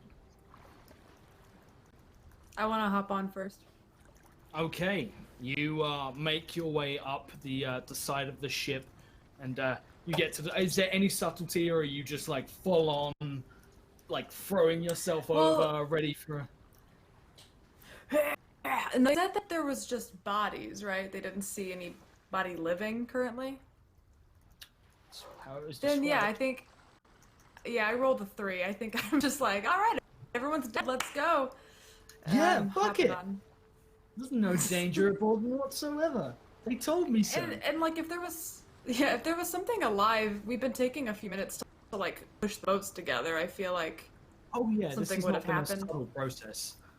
The crew has been up in sure. arms and shouting and stuff, so like bells have been ringing and stuff. You came upon them quite suddenly and quite unexpectedly. You make your way up on board, and you are the first one to look around and see a deck of a galleon that is littered with maybe 12 or 13 bodies. They are slumped in various states. The nearest one is curled up on the floor in a little heap, face hidden by his hand covering his face. You can see that some of them had weapons in their hands and like have dropped them. Others haven't. You don't see much in the way of blood. Like there's not like sprays of blood everywhere, and there's next to no damage to the ship itself. if I walk over to the slumped, face-covered guy, can I sort of push on his shoulder and roll him over? And do I see any puncture wounds, any injuries of any kind? You roll him onto his back, and you see veins that have sort of tensed against the skin, and they are like dark purple with striations of like green and like almost like green bruising around the edges that lead up to bulged, bloodshot eyes which stare openly. Roll me an investigation. Oh. Not good at that. That's a 15. That's not bad. You look him over. He looks to be probably a privateer of some kind. He's reasonably well armed. He's got a nice sword on his hip, not bejeweled or anything, but it's well made and sharp. He has what looks to be a single flintlock, which has not been drawn or fired, and you don't see any blood. Other than a slight misting across his lips and around his chin, but you don't see any puncture wounds. You check him over, And as you're doing this, who's next on board from the boarding party? Tinker will come up, and he'll just kind of sidle up next to Electra, and he looks at the dead body, and he taps on Electra's shoulder. He's dead.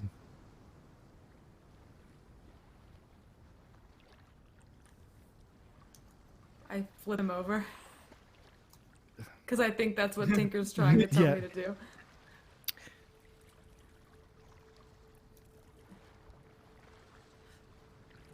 Yes. And I flip it back so we can see. Can I open, you said his mouth, can I like do this and like try to open the guy's mouth and see if there's anything inside of his mouth?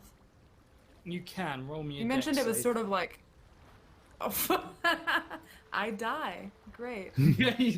Rocks fall, you all die. You do that, you squeeze the side of his cheeks, and you just narrowly manage to pull your head back as he makes like a gurgling choke, and like thick, congealed blood sprays up, and it goes straight up in the air and misses you just, and then splashes down on his face again.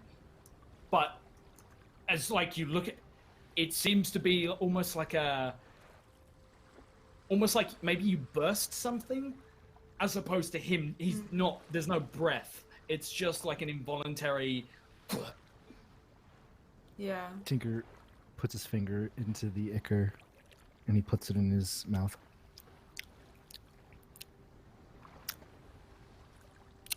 And that's his investigation. I just see a person. Yeah, no. I just see a person doing you this? see this linguini, Eddie Redmayne fella, like with the big jutting teeth, kind of like. Ratatouille. Beautiful. You can roll me a. Probably be more of a medicine check. Okay. Medichin. I don't know what this is. Whatever it is, you imagine it was probably blood at some point. It tastes like jammy kind of blood, like it's almost like jellified in some way. Can I close the man's eyes? You close them, but it's really like you've never been aware of how solid an eyeball is. As you close his eyes, it's almost like there's just huge amount of tension. Like there's nothing has relaxed. He's full on in rigor mortis. So as you close his eyes, like everything is sort of like tense and clenched, and he doesn't look much more peaceful. And as you do this, Kip, you are climbing up on board, and from the crow's nest, the cat can see all of this, and as can the lookout, Demise, sort of still with a musket trained in the general vicinity of where Electra and Tinker are mucking around. She kind of isn't aiming at them, but is kind of trying to cover them from quite a range. Kip, you are up on board and immediately see that, they appear to be standing over a body, but there are fewer up here. Yeah, Kip trying to be as sneaky as possible, climbing up, kind of crouch runs over to them. Says, what do we got over here? What'd you find? Dead people. What's that in his face? What the? I don't know.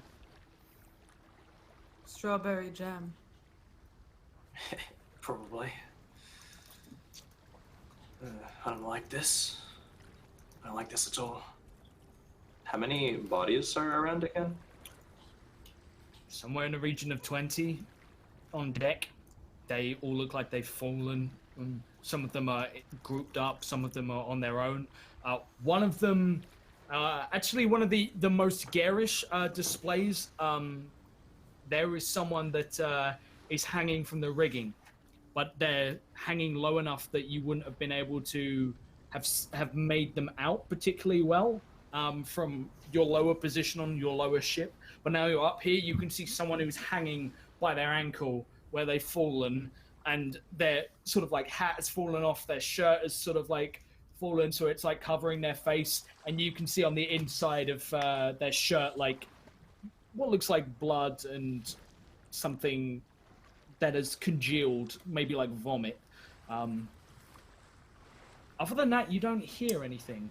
It's just quiet, apart from the commotion coming from your ship and the rocking of the water. Well, this is quite point fun. at the. I point at the guy hanging and I say, "This looks like a message."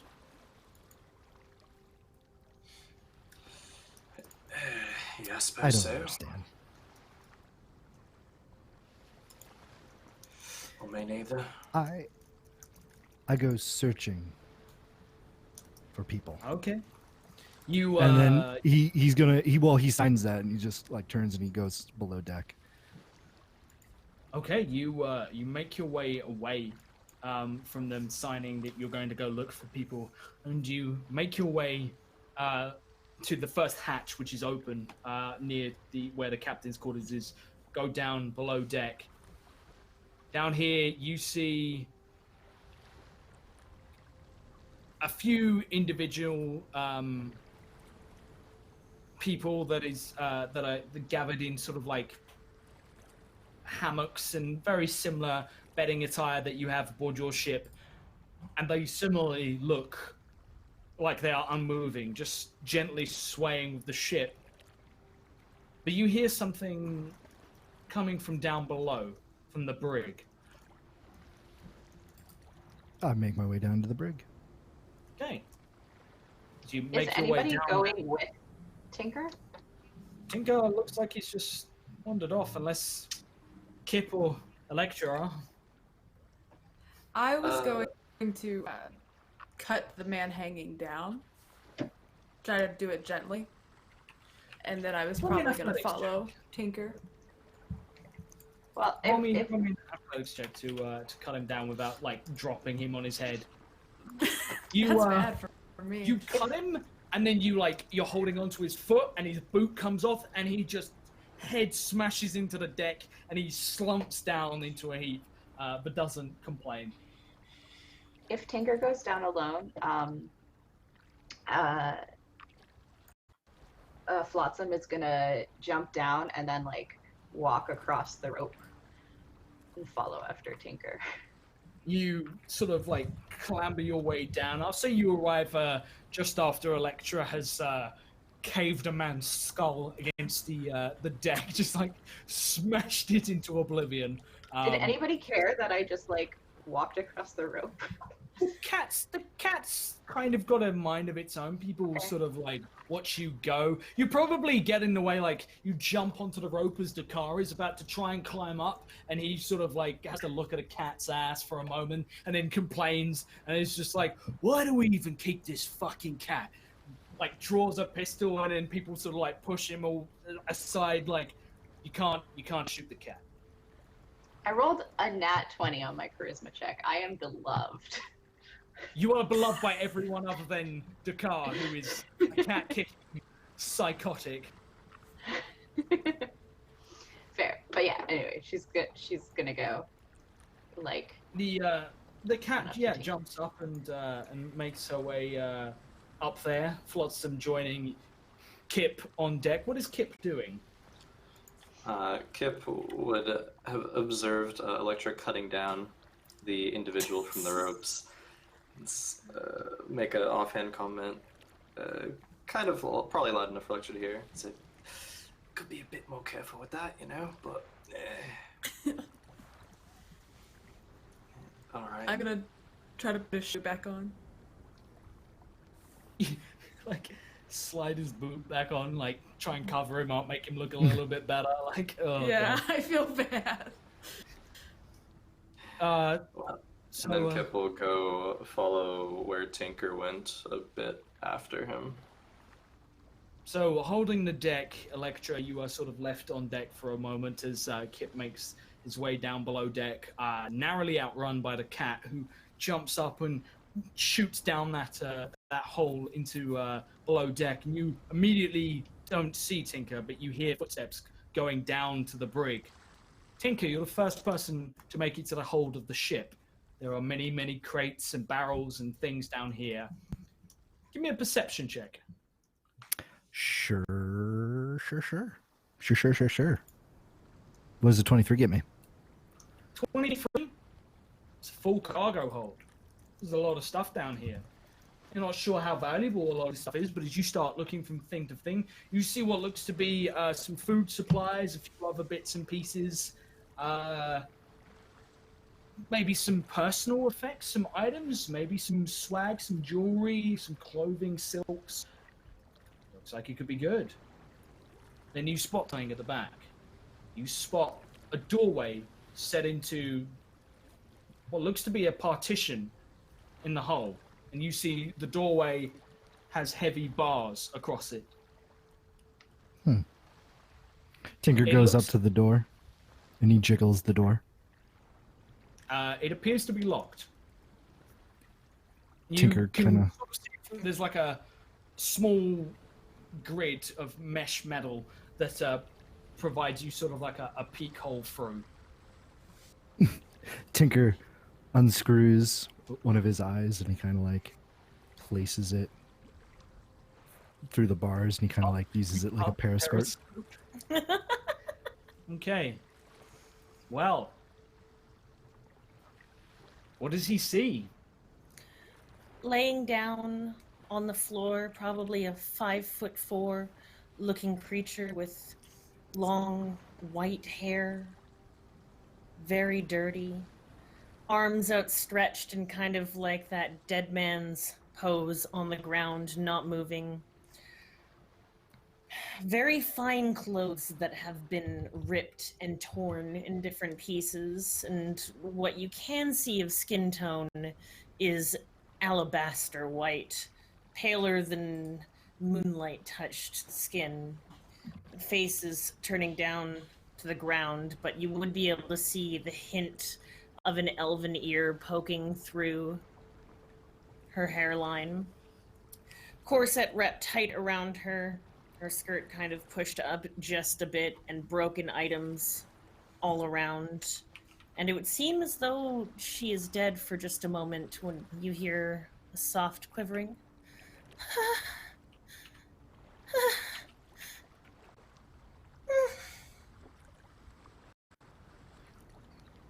Tinker screws his eye back in, pulls out the little pawn, and he puts it to his throat, and Electra and Quick will hear just frantic clicking.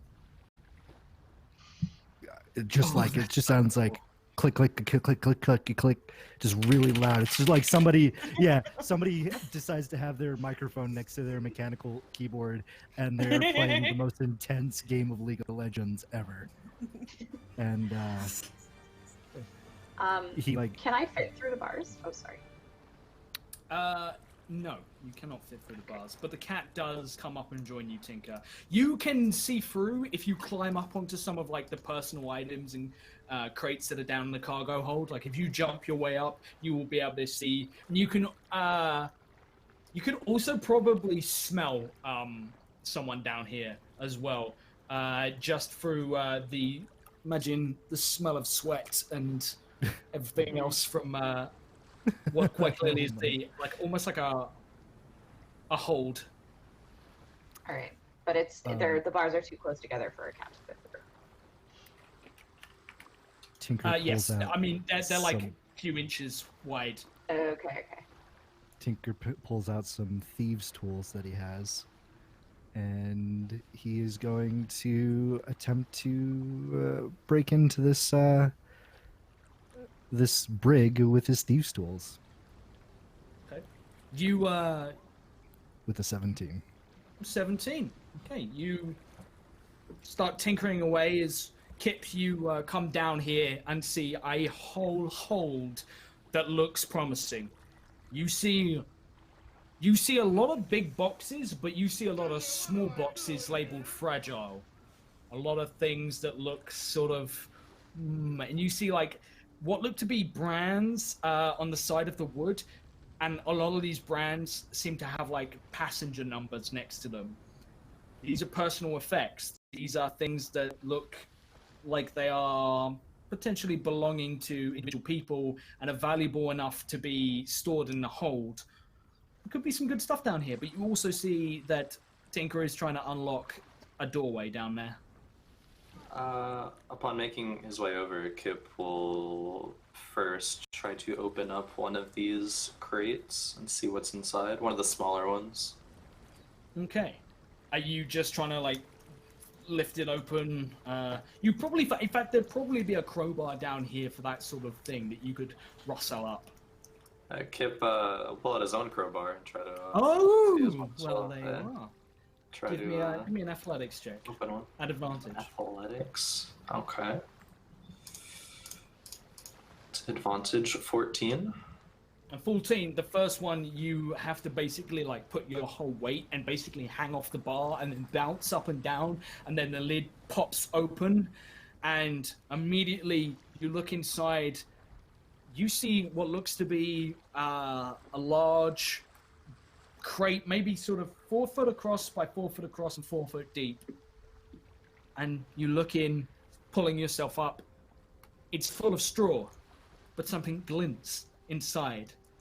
It's full of padding. Whatever it is, it's breakable. You can see the top, which looks spiky and just glints and sticks out of loose straw and hay and everything else that's been packed in. Kip will try to take out some of the straw quickly and see what it is, try to make out what it is. You gather some together and you sort of like have to sort of like wrap your arms around it and pull it out. But as you climb back up to reassess what it is, you see the top of a large circle beset with numbers, and you hear a soft ticking sound. And it is what it looks to be is a gilded gold grandfather clock that has been disassembled into 2 pieces. One part on the side and the main part the stand, and it looks like it's plated in solid gold. Oh, fuck me. Kip will go over to Tinker and say, what's in there? As he comes over, Tinker, you hear a click as you get the door lock. He looks over at Quick. Dead girl, but pretty dead girl. I help. And he like opens the door. Yeah, as soon as the door opens, Flotsam is gonna run in and start like licking at the elf's face to like try and wake her up.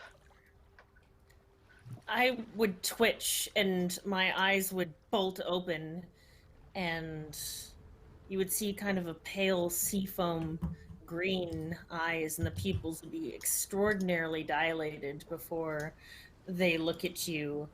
And for a moment, she would look agitated. Her eyes would narrow, and she would look up and over as though trying to see behind her, but without actually moving her head. And then she would softly close her eyes again, as though she wasn't awakened by the cat. Tinker goes over. Is she within a cell? Or yeah, are we you now look innocent? around. This appears to be a cell. However, you see that there's no windows in here at all, or any kind of you're too sort of far below deck. On the other side is water. You are at the bottom, like you're standing essentially a few inches above the keel of the hull. But you look around, and in here you see manacles attached to the walls, which are open. You see what looks to be sort of the floor has that brown kind of stain from blood. It smells like a cell. You can sort of smell the faint aroma of excrement and human waste. There is a bucket in the corner, and there is no bed, but there is sort of like a a 6 by 3 foot rope, almost like that sits maybe. It's like a small little fence that looks like maybe like a mattress could be thrown in and it'd be like the housing, but there's no mattress in it whatsoever. And there's a little bit of like straw and a few other bits and pieces and boot prints on the floor, but other than that, there's nothing in here. Tinker immediately looks over at the chains and like little words happen in his throat that kind of sound like "woo," and he like walks over to the chains and he starts unbolting them from the hall, and he like wraps the chains around him and he signs ANVIL, like metal. So metal. And then he goes over to the girl and he like her eyes are currently open. I had closed them again after I had saw the cat, so for all pretents and purposes, it still looks like I'm passed out. Tinker is going to curiously take a finger and he's going to open your mouth to check your teeth. Ah! What? And her eyes would open again, and she would, like, roll back quite quickly. Surprised by this robot and its forwardness. He just looks like a little ginger boy now. Okay, oh boy. Well, even more so then. And does kind of like a spinning kick move to get herself standing again, and suddenly has a hand by her side where a dagger is. Who are you? My name? Tinker. What's your name? I don't remember. Kip will pull out a dagger, kind of walk a few steps forward, kind of pointing it at the elf. Say, what do you mean you don't remember? What are you doing here? She looks around the room, pained, and seeing that she's outnumbered, kind of lets her hand fall away from the dagger on her hip and backs up kind of like to the corner of the room and puts her hands in front of her. The last thing I was on another ship, and they came and Tinker goes over and he places a hand on your shoulder. She throws her arms around you and just sobbing, "They're all dead! Oh no!" Tinker kind of stiffly pats her on the head, and then he like pushes her back like gently so he can speak with her, and says, "We're nice. We help you." Well, all right. You come with us. You're not gonna hurt me, are you? Not unless you do something stupid. At this point, I mean, when I saw the cat go down, I probably was like, "Cat?" And I like went to run after the cat. You like follow the cat. Sweet cat, no. And then I probably like entering, and I say after Kip says that, "I will ensure no one hurts you."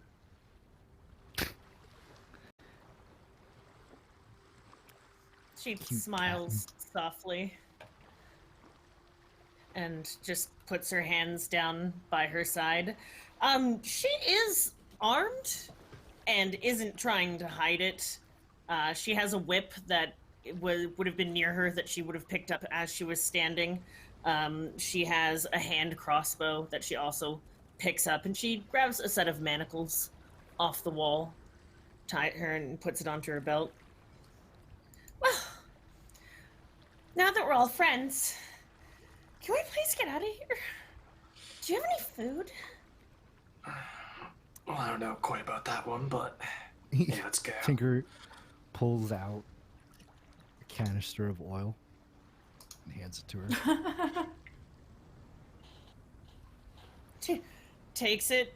Drink. Oh, that's poison. No. Delicious. And he starts drinking the oil. Have we seen this human drinking motor oil before? No. Can I make some sort of educated guess on that's fucked up? You can make me an investigation check. Okay. It's a 21.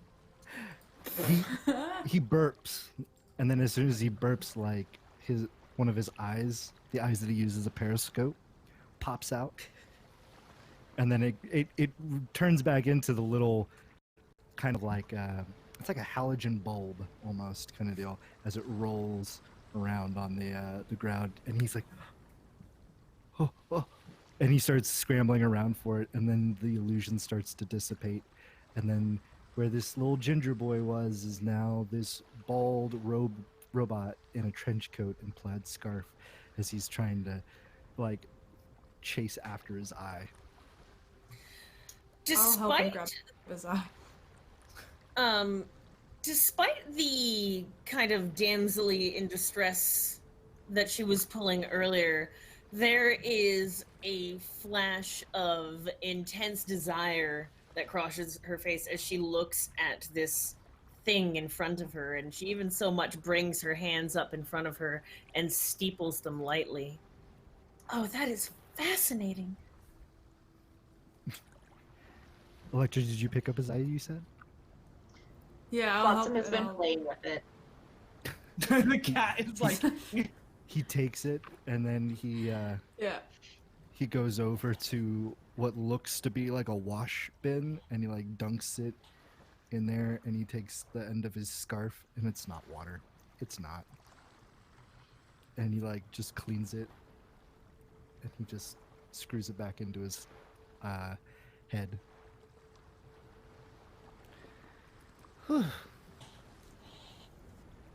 He looks at There is a everyone. strange, creepy robot thing in your in front of you. What the fuck are you?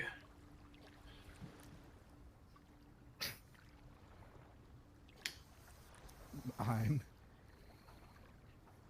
Tinker. Yep.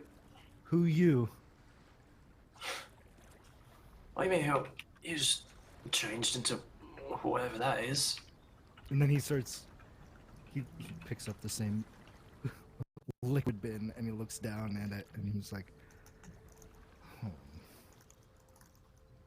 And he looks over, and he's like, sorry. I'm machine.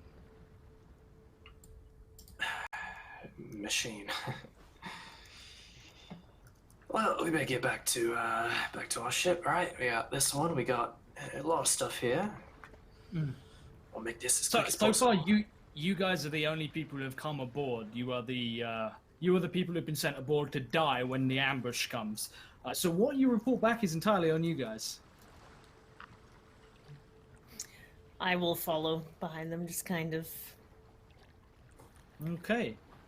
Flotsam Well, is gonna rub up against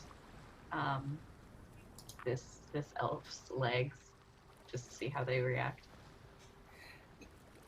She wouldn't make it like a kicking motion towards the cat because she's pretty sure that everyone around her is pretty alert. But you would notice that she pulls away in kind of like a jerky motion and looks down kind of disdainfully for a moment. Which is really going to suck for me when she realizes that you're a person. But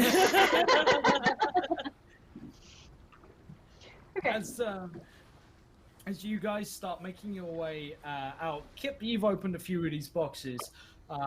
This ship has some personal items on it, but we have hit 20 retweets, so we're gonna throw up a quick poll for you guys in chat, and I want to find out what exactly is what exactly are we going to do? What was the ship carrying as well as personal items? What was the ship shipping other than people and their personal belongings? What is the secret package on board? That's what I want to know. So that's what we're going to do for the viewer decision. But in the meantime, we are going to do a giveaway here in chat, as well as we've done the. I believe it's already. Yeah, there we go. Type !loot in chat to do a giveaway for some amazing dice. But we'll wait to hear back from the chat in just a moment. In the meantime, you guys are free to make your way back on deck and have a look around. And what's the plan here? Like, are you guys just gonna head on back over and be honest about it, or? If there was anything small enough in Kip checking the crates to pocket without anyone seeing, he would attempt to do that. Roll me an investigation check. 19. A 19. You look through another one, and finally you have a look around, and you see, like, pull open a smaller box, and inside you see what look like they're smaller clocks, like pocket watches. You see maybe 5 or 6 of them, and they're all in a neat, orderly row, set into a like a felt molded meshed case. And as you open it up, none of them are ticking at the moment, because they haven't been wound in quite some time, but they all look bejeweled. You probably fit maybe 4, maybe just about 5 on your person. It would take 2. Take 2 of them. You take Try 2. to You see hide one this from seems to everybody be. else. You see one appears to be platinum engraved, and the other one is made of like a pearl back to it, like a beautiful iridescent pearlness. And you take it and sort of tuck it inside your pockets when no one's looking, and no one seems to pay attention. You can make your way up onto deck unless anyone else has anything else they want to do. Tinker's he's going to open up one of the boxes as well. He just Okay, kind of give like me, goes over and he just like opens it like a kid on Christmas. He just flips open the lid. Investigation? Yep. Roll me an investigation. That is a 24. Damn. Okay.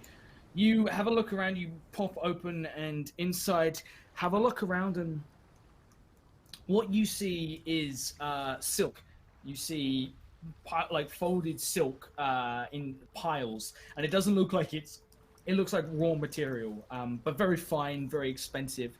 And then there's a partition down the center of this box, and on the other side, can you smell anything?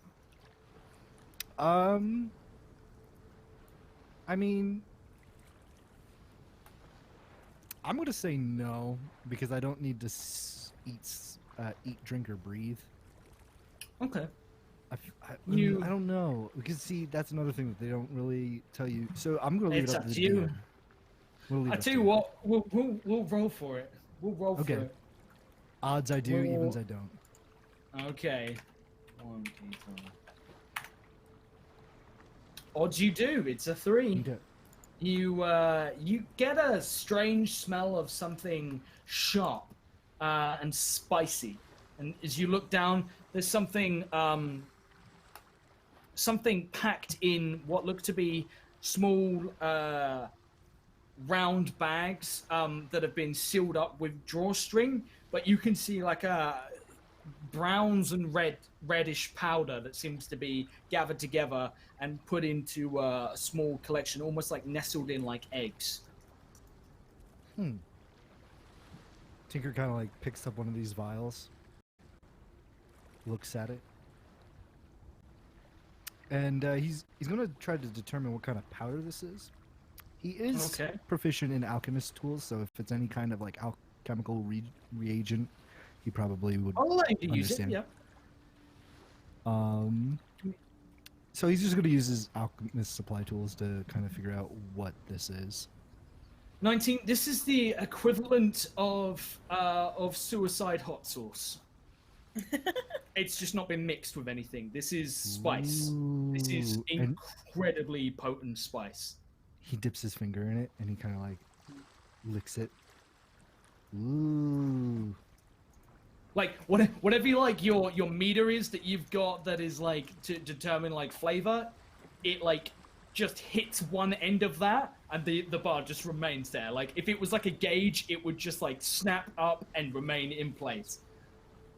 Ooh.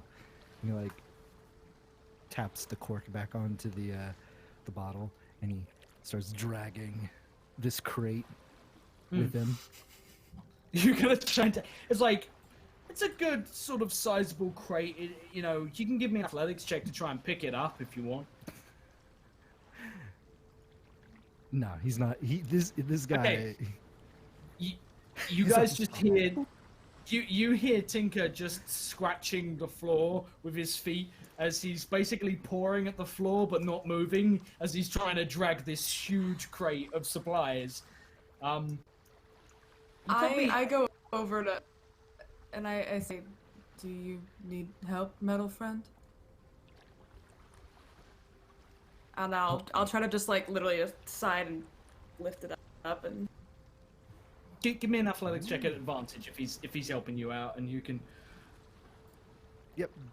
So. That's a 20. The Triton lifts up this crate onto your shoulder, and inside you've got spices, silks, tobacco, a few other things that have yet to be discovered, and you start carrying it out. It's hefty. It's a good 40 pounds worth of stuff. And you sort of have a bit of difficulty getting it up the steps, but when you guys can re-emerge back onto deck, you notice that the lookout is still sort of like keeping an eye out with the musket aimed at you guys, and then slowly brings it up, seeing that you haven't like come up in chains or like with blades to your throats. You've actually lifted out cargo. And by the time you guys get up here, Dakar and a few of the other raiders are on deck and looking around. Some of the bodies have been thrown overboard, and Dakar eyes you greedily, Electra, and comes on over. What you got there? Strong fish person. I actually don't know.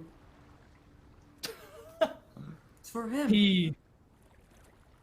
Tinker pulls out like the little vial that he has, pops the cork, sticks his finger in it, and he shoves it into the person's mouth, and kind of just like. Someone's really got to teach you not to put your fingers in somebody's mouth. He and he like looks like he's gonna say something, and then you see his cheeks like swell slightly, and his face like just fills with red, and his eyes widen and tense, and you see blood vessels start pulsing in his eyes, and tears start streaming down, and he just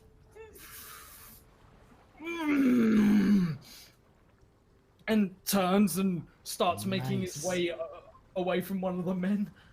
Hot. Some of the men come over and, what the fuck did you just do to him? He takes another fingerful and he points it towards somebody. The man pulls back like, no, I'm good. I'm just gonna.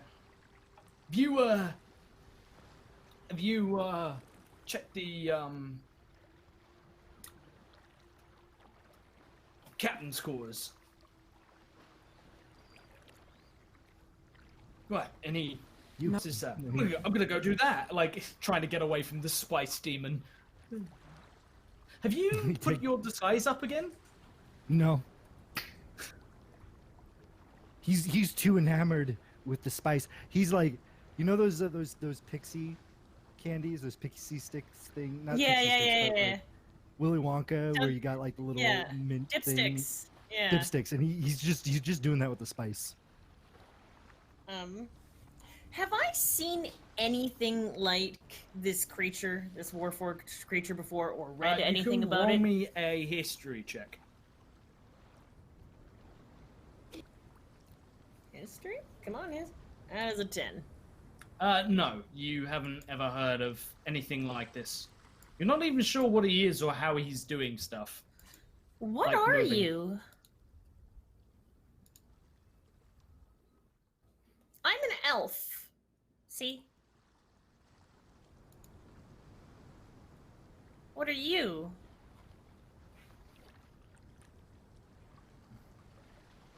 I'm machine. And he kind of like opens up his like trench coat, where he's a warforged.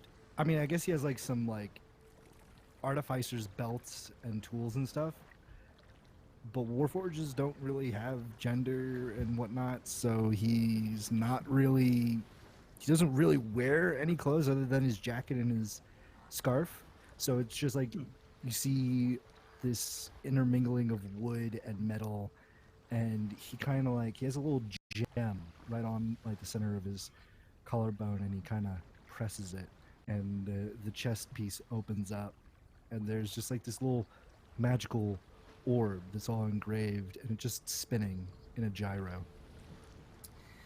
Zithras would kind of put one boot in front of the other, kind of showing off the fact that they are long and suede and something that has no business being worn on a ship. And she would also kind of place her hands behind her, but would lean forward, trying to like get as close as you can without making it seem like she was invading your personal space. Oh, he does. He gets closer. He has no. Great. She would do like a little hop shuffle and get closer to you. And who made you? Hey. Yeah. Well. My parents. So you're a machine, she says, trying to start learning your sign language. Machine. But you believe in the concept of family. A random crewmate is just standing like beside you at this point, just staring, as are a few others, and like looks at you and like, so like when one cog likes another cog. I don't get it. No. He says, looking to you, having completely forgotten that you weren't part of the crew and where you came from, not important. He just looks very, very confused and sort of like, So, you know how, like, Long when ago. wind pushes the sail, one cog pushes another one and it moves, causing, well, this. yeah, but he said like his parents like made him like. Yes, he was crafted. He's like, Does not yes. take a What single did you- bodies to create life. She looks over And to then you, he kind of like wondering kinda, if you're like, just covers fucking up with his- him or if you're being serious. his Hearthstone matrix. Like he kind of like covers that back up, and he like locks everything back into place.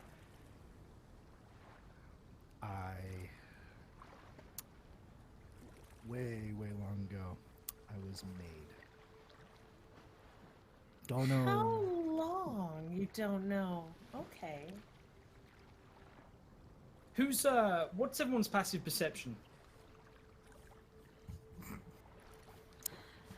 10. 12. Wow. 15. Yeah. As Okay. a cat, it's 16.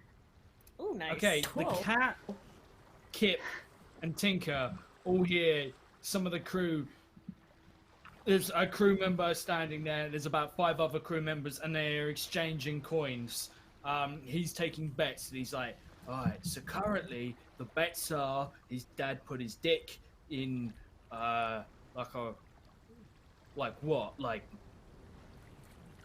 is Fucking gonna like walk over and be like, something. Jeez. My character bursts out laughing. The men panic and scatter, and like 2 gold coins like clatter to the deck as they run away from this The Triton nearly decks someone with a huge crate.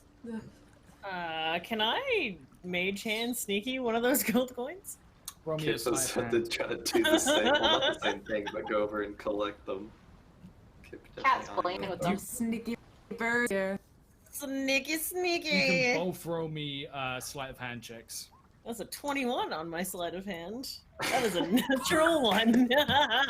Okay. Are you trying to like pick it up? Yay! Yeah, Kip, are you Kip trying to like was- actually pick you try to pick it up and the cat grabs it at the same time and you almost like lift the cat up. The cat is like holding Oh, on to God. the Yeah, coin. I use that as a like, distraction to flying mage at you. hand the gold coin. Right, Kip just like backs up. It's like, stop, stop. And like squirms out and runs over to where the captain's hold was. Since nobody checked that. Fucking cat. Isn't it a little strange to have a cat? Oh no, I guess rats. Here, kitty, kitty, kitty, she says, suddenly trying to be friendly with the animal in front of other people.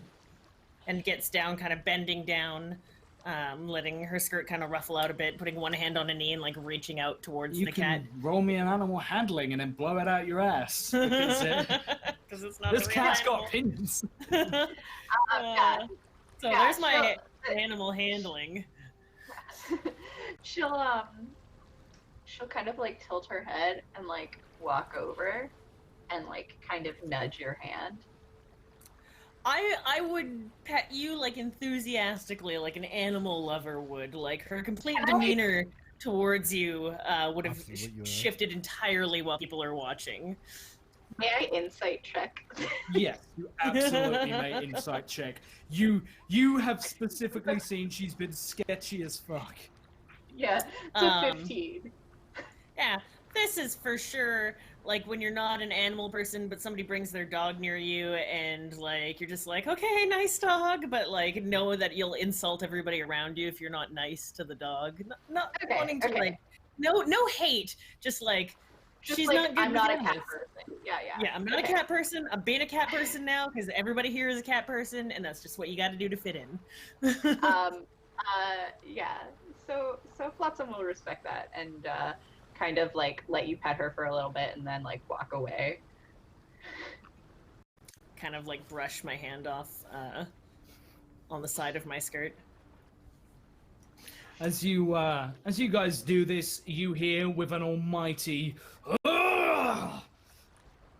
Kyber, Halfjaw, pulls himself over the edge of the ship and lands with a heavy thud, followed quickly by two of the toughest men he has. Kyber is an 8-foot-tall, full-blooded orc with a two-headed great axe slung over his shoulder, which he just carried up the side of the ship, and looks around, glaring at everything and everyone, and then slowly you see like the excitement and anger fade from his face as he realizes that people are just milling about on deck and there doesn't appear to be anything interesting happening here. And he Tinker kind of like he kind of recoils and like he lets out like this high-pitched whirring sound that emulates a scream, and all of a sudden like little nuts and bolts pop out of his pocket, and it looks like he's like a bunny Oh my god. just pelleting everywhere. Oh my god. If you scare Tinker, nuts and bolts literally cascade out of him. Wonderful. This is definitely a thing I will exploit as a DM. So you guys see all of this go on, and Kyber is now bored and looking around angrily, and then starts stomping his way towards the captain's quarters without saying anything to you guys. And a few moments later, you'll hear the door just explode inwards as he takes that massive, now enhanced by Tinker, axe to the door, and like hacks his way in there. I roll my eyes dramatically, and I don't care who is watching me. Just like, oh, there's one of these. He taps Zithros on the shoulder. I fix axe. Can you fix stupid? No. I can't fix dumb. It's Me neither. sad moment between the two of you, but after a few more moments, the captain emerges angrily and starts barking out orders, asking for the whole ship to be searched. And as you look around, you guys don't see in any direction anyone else other than the elf has survived this. You look around and nothing. No crew member has escaped whatever fate has befallen them all. And most of the bodies are brought up onto deck, and people start tossing them overboard with very little respect or care or anything like that. And quickly, you hear conversation start circling around people. It would start, Tinker, you'd be the first one over here to see you've got the best passive.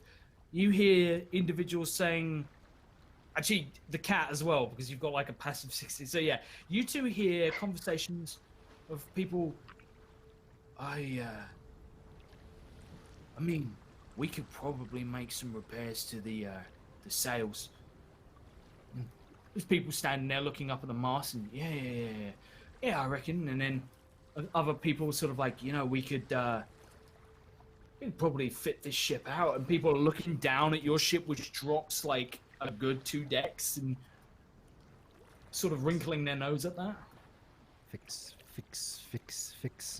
All of a sudden, like, Tinker's all revved up, and he starts going over and he starts casting mend on anything that's broken. If it's like two pieces of torn cell, he'll go over and he'll cast mend on it. Maybe one.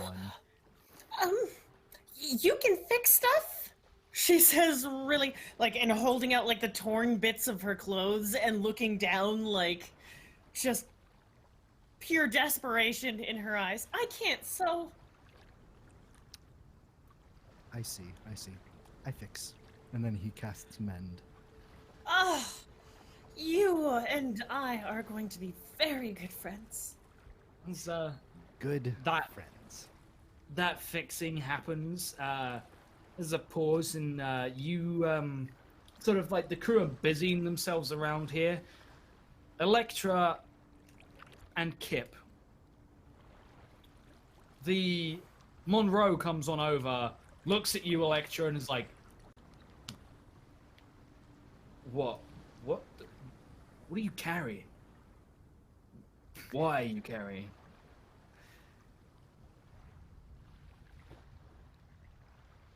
You are muted.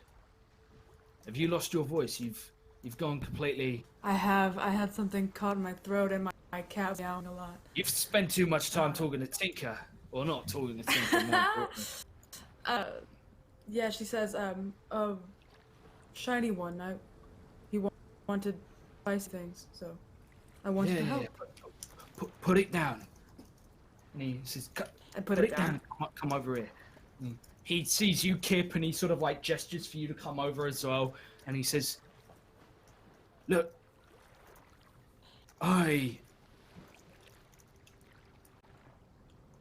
you see the size of this ship?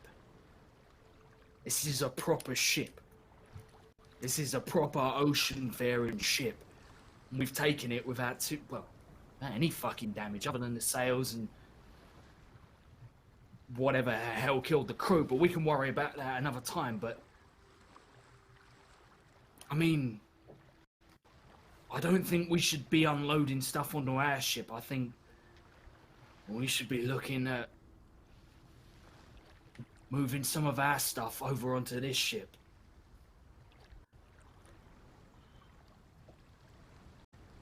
Yeah, fair enough. Turns out we got Who you want got a to... little bit lucky for once. I see this as Who a you way be out. the captain of this ship? We can worry about that once we've got the ship. But Are they saying this all like right in front of me? No. Okay. You are currently having all of your clothes super mended. Good. And he looks at you two and it's just like, if we're careful, we can move everything onto this ship while the captain's still on the Red Lady. I mean, she's quick, but if we do a little bit of sabotage, something, give us a chance to get away. This could be ours. We could be free of it, Think we'll have enough people Don't you think to man the he ship? just follow us? He might, unless we head out into open waters. Come on, you've been on the Red Lady long enough. You know she won't survive out at open sea. She'd be torn apart by the waves out there. But this ship, this is our fucking chance.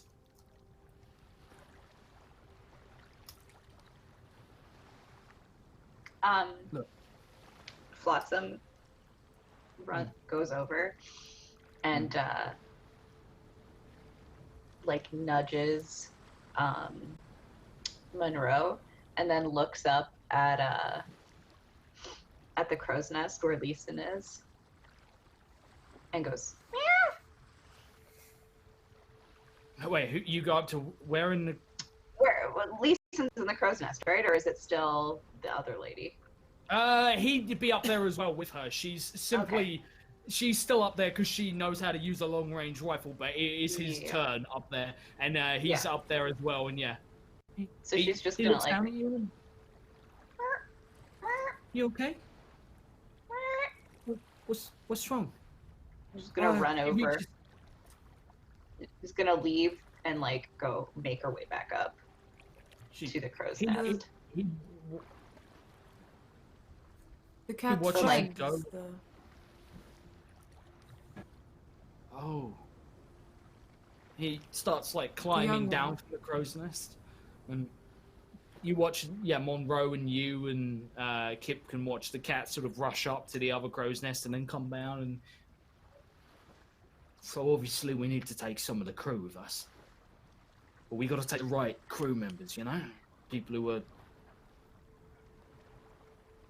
loyal, people who are going to understand, who are going to see this as an opportunity that it is. I need to know if you guys are on board with this. If this is going to work, it's going to need all of us. Yeah, I'd say so. You got people in mind who might be willing to do this too. Do we have enough of them to man the ship? There's a couple I ain't exactly excited upon bringing, like Dakar, and all of his fucking psychotic friends. But if we take the right people, we can pick and choose, as long as they're people we can trust.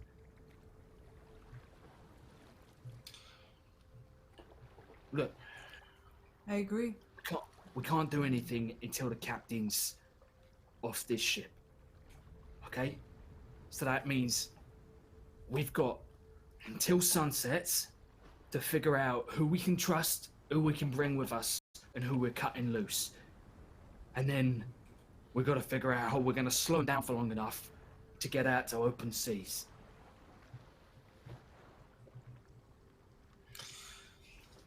I have ways to help us. All right, then. We're agreed. Yeah, all right.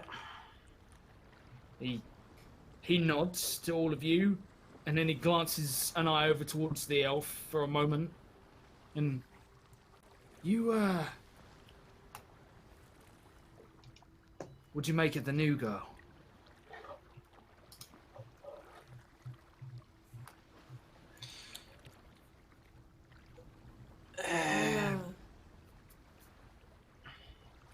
Haven't spoken to her. She is pretty and dresses well.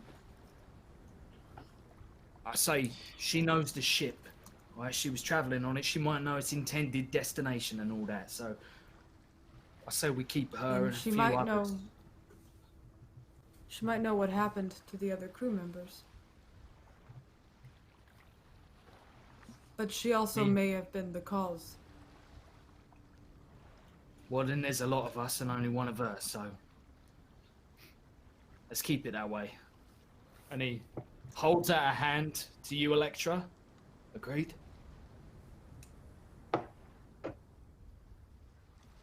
He will shake your hand, and then he looks to you, Kip, and holds out a hand. All right. He nods and looks around and says, "Careful who you tell about this. Make sure they're the right sort. Because this is mutiny. And if we don't succeed, it'll be the captain to answer to. You know what he's like." He does not scare me. Would that we all be so brave as you, he says, like thumping you on the chest. And he turns and looks out as all of this is going on. There's a slight rumble in the distance. What sounds like thunder on the horizon. A storm is coming. The waves getting a little choppier. 2 ships, a lot of crew, a lot of choices ahead. And that is where we're going to leave our first session of the Red Lady. And we're going to pick up next week with some mutiny, because it's always good to start mutiny as soon as physically possible on a pirate ship. Hey, I'm super excited. Oh, goodness. That was a lot of fun. I am very much looking forward to just seeing what you guys do and who you pick and who you don't pick and how you try and if Tinker just tells the captain everything that you plan to do and he's just like, they're all traitorous bastards, and you all get betrayed. I cannot wait. I can't help that. Tinker just wants to be a good boy. This is true. Tinker just wants to help. I'm definitely going to be a loyal and faithful member of the ship, 100%. Yeah. Like, 100%. Nothing's going to go wrong with being my friend. Everything is fine. You guys are a loyal crew. Love all of you. I'm just a cat.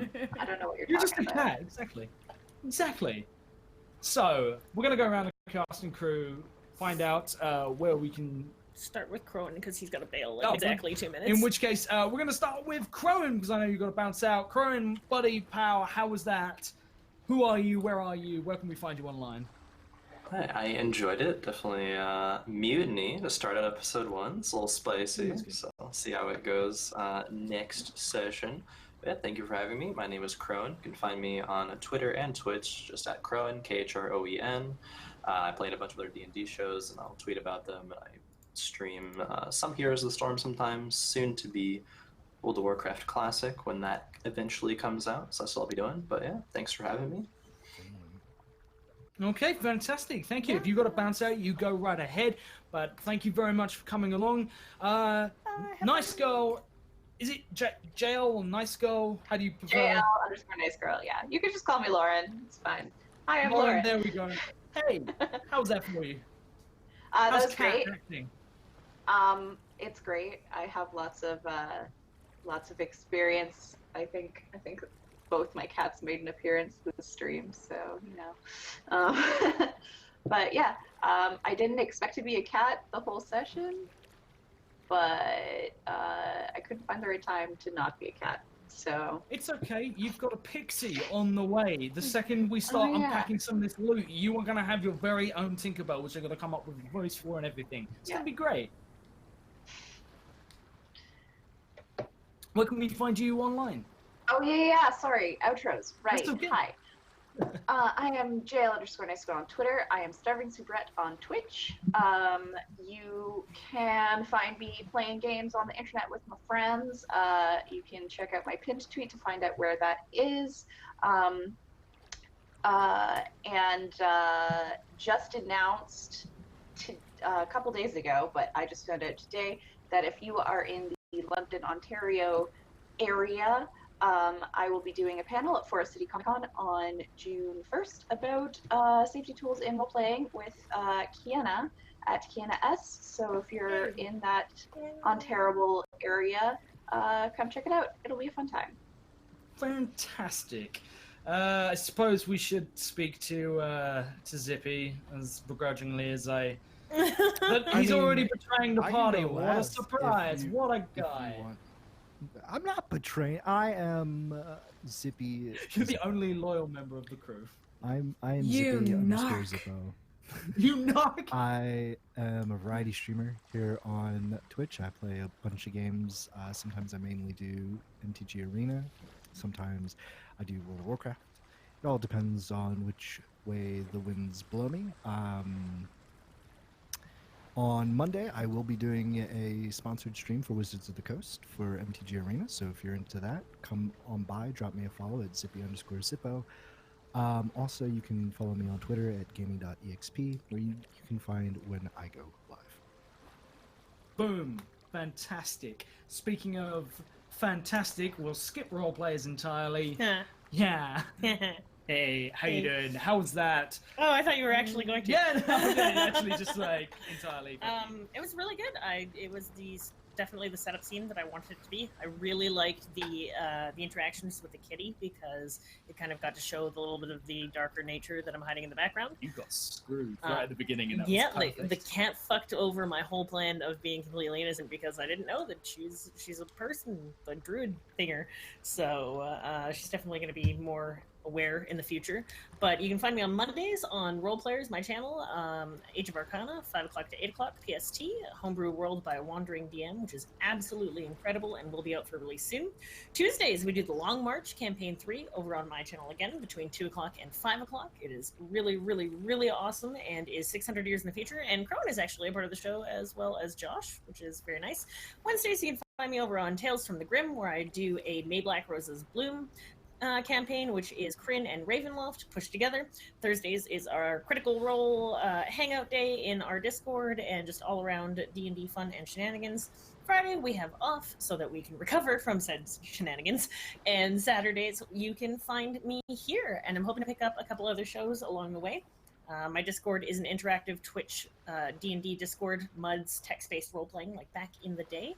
And I'm so happy to be back home on Encounter Roleplay, which is one of the very first channels I ever started roleplaying out of Twitch, and it feels like coming home. I've missed you guys. It's been too long. I had a blast. Absolutely. And speaking of people whose true colors are revealed by a cat, the much less intimidating now all of a sudden looking Kenzie. How you doing? I know. Speaking of cats, this is Keyleth. Little, and it's like, and he's little, like orange. But it's not a goldfish, so I don't understand. I know. The black cat in my lap earlier is our Vex, so I've had them both on. I love it. Yeah. So this is my first stream kind of thing. So this is the only stream I'm doing right now. But I'm also on Twitter at Mackenzie Wilkes. Underneath my picture, it's just my name. I'm also, I think, starting on the 22nd back at twitch.tv/godsfall for Rise of the Demigods, another play D&D 5e stream I do. I do some podcasting, I do Dungeons, Dice, and everything nice. And that's kind of what I'm doing right now. And I'm hanging out with my little adorable fluff. Well, thank you all so much for coming along. It's been an absolute blast. I'm going to wrap it up here. My name is Encounter Joshua. You can find me on the internet as Encounter Joshua everywhere. You can also find me over on Roleplayers channel doing a load of other stuff. But in the meantime, I'm going to throw it over and say the thing which, oh my god, it's been so long. I can't remember the outro. Oh god. Try not to roll too many rolls. Because we want to be laughing when you do. Good night. Shut down. Stole it all from me. Adios, guys.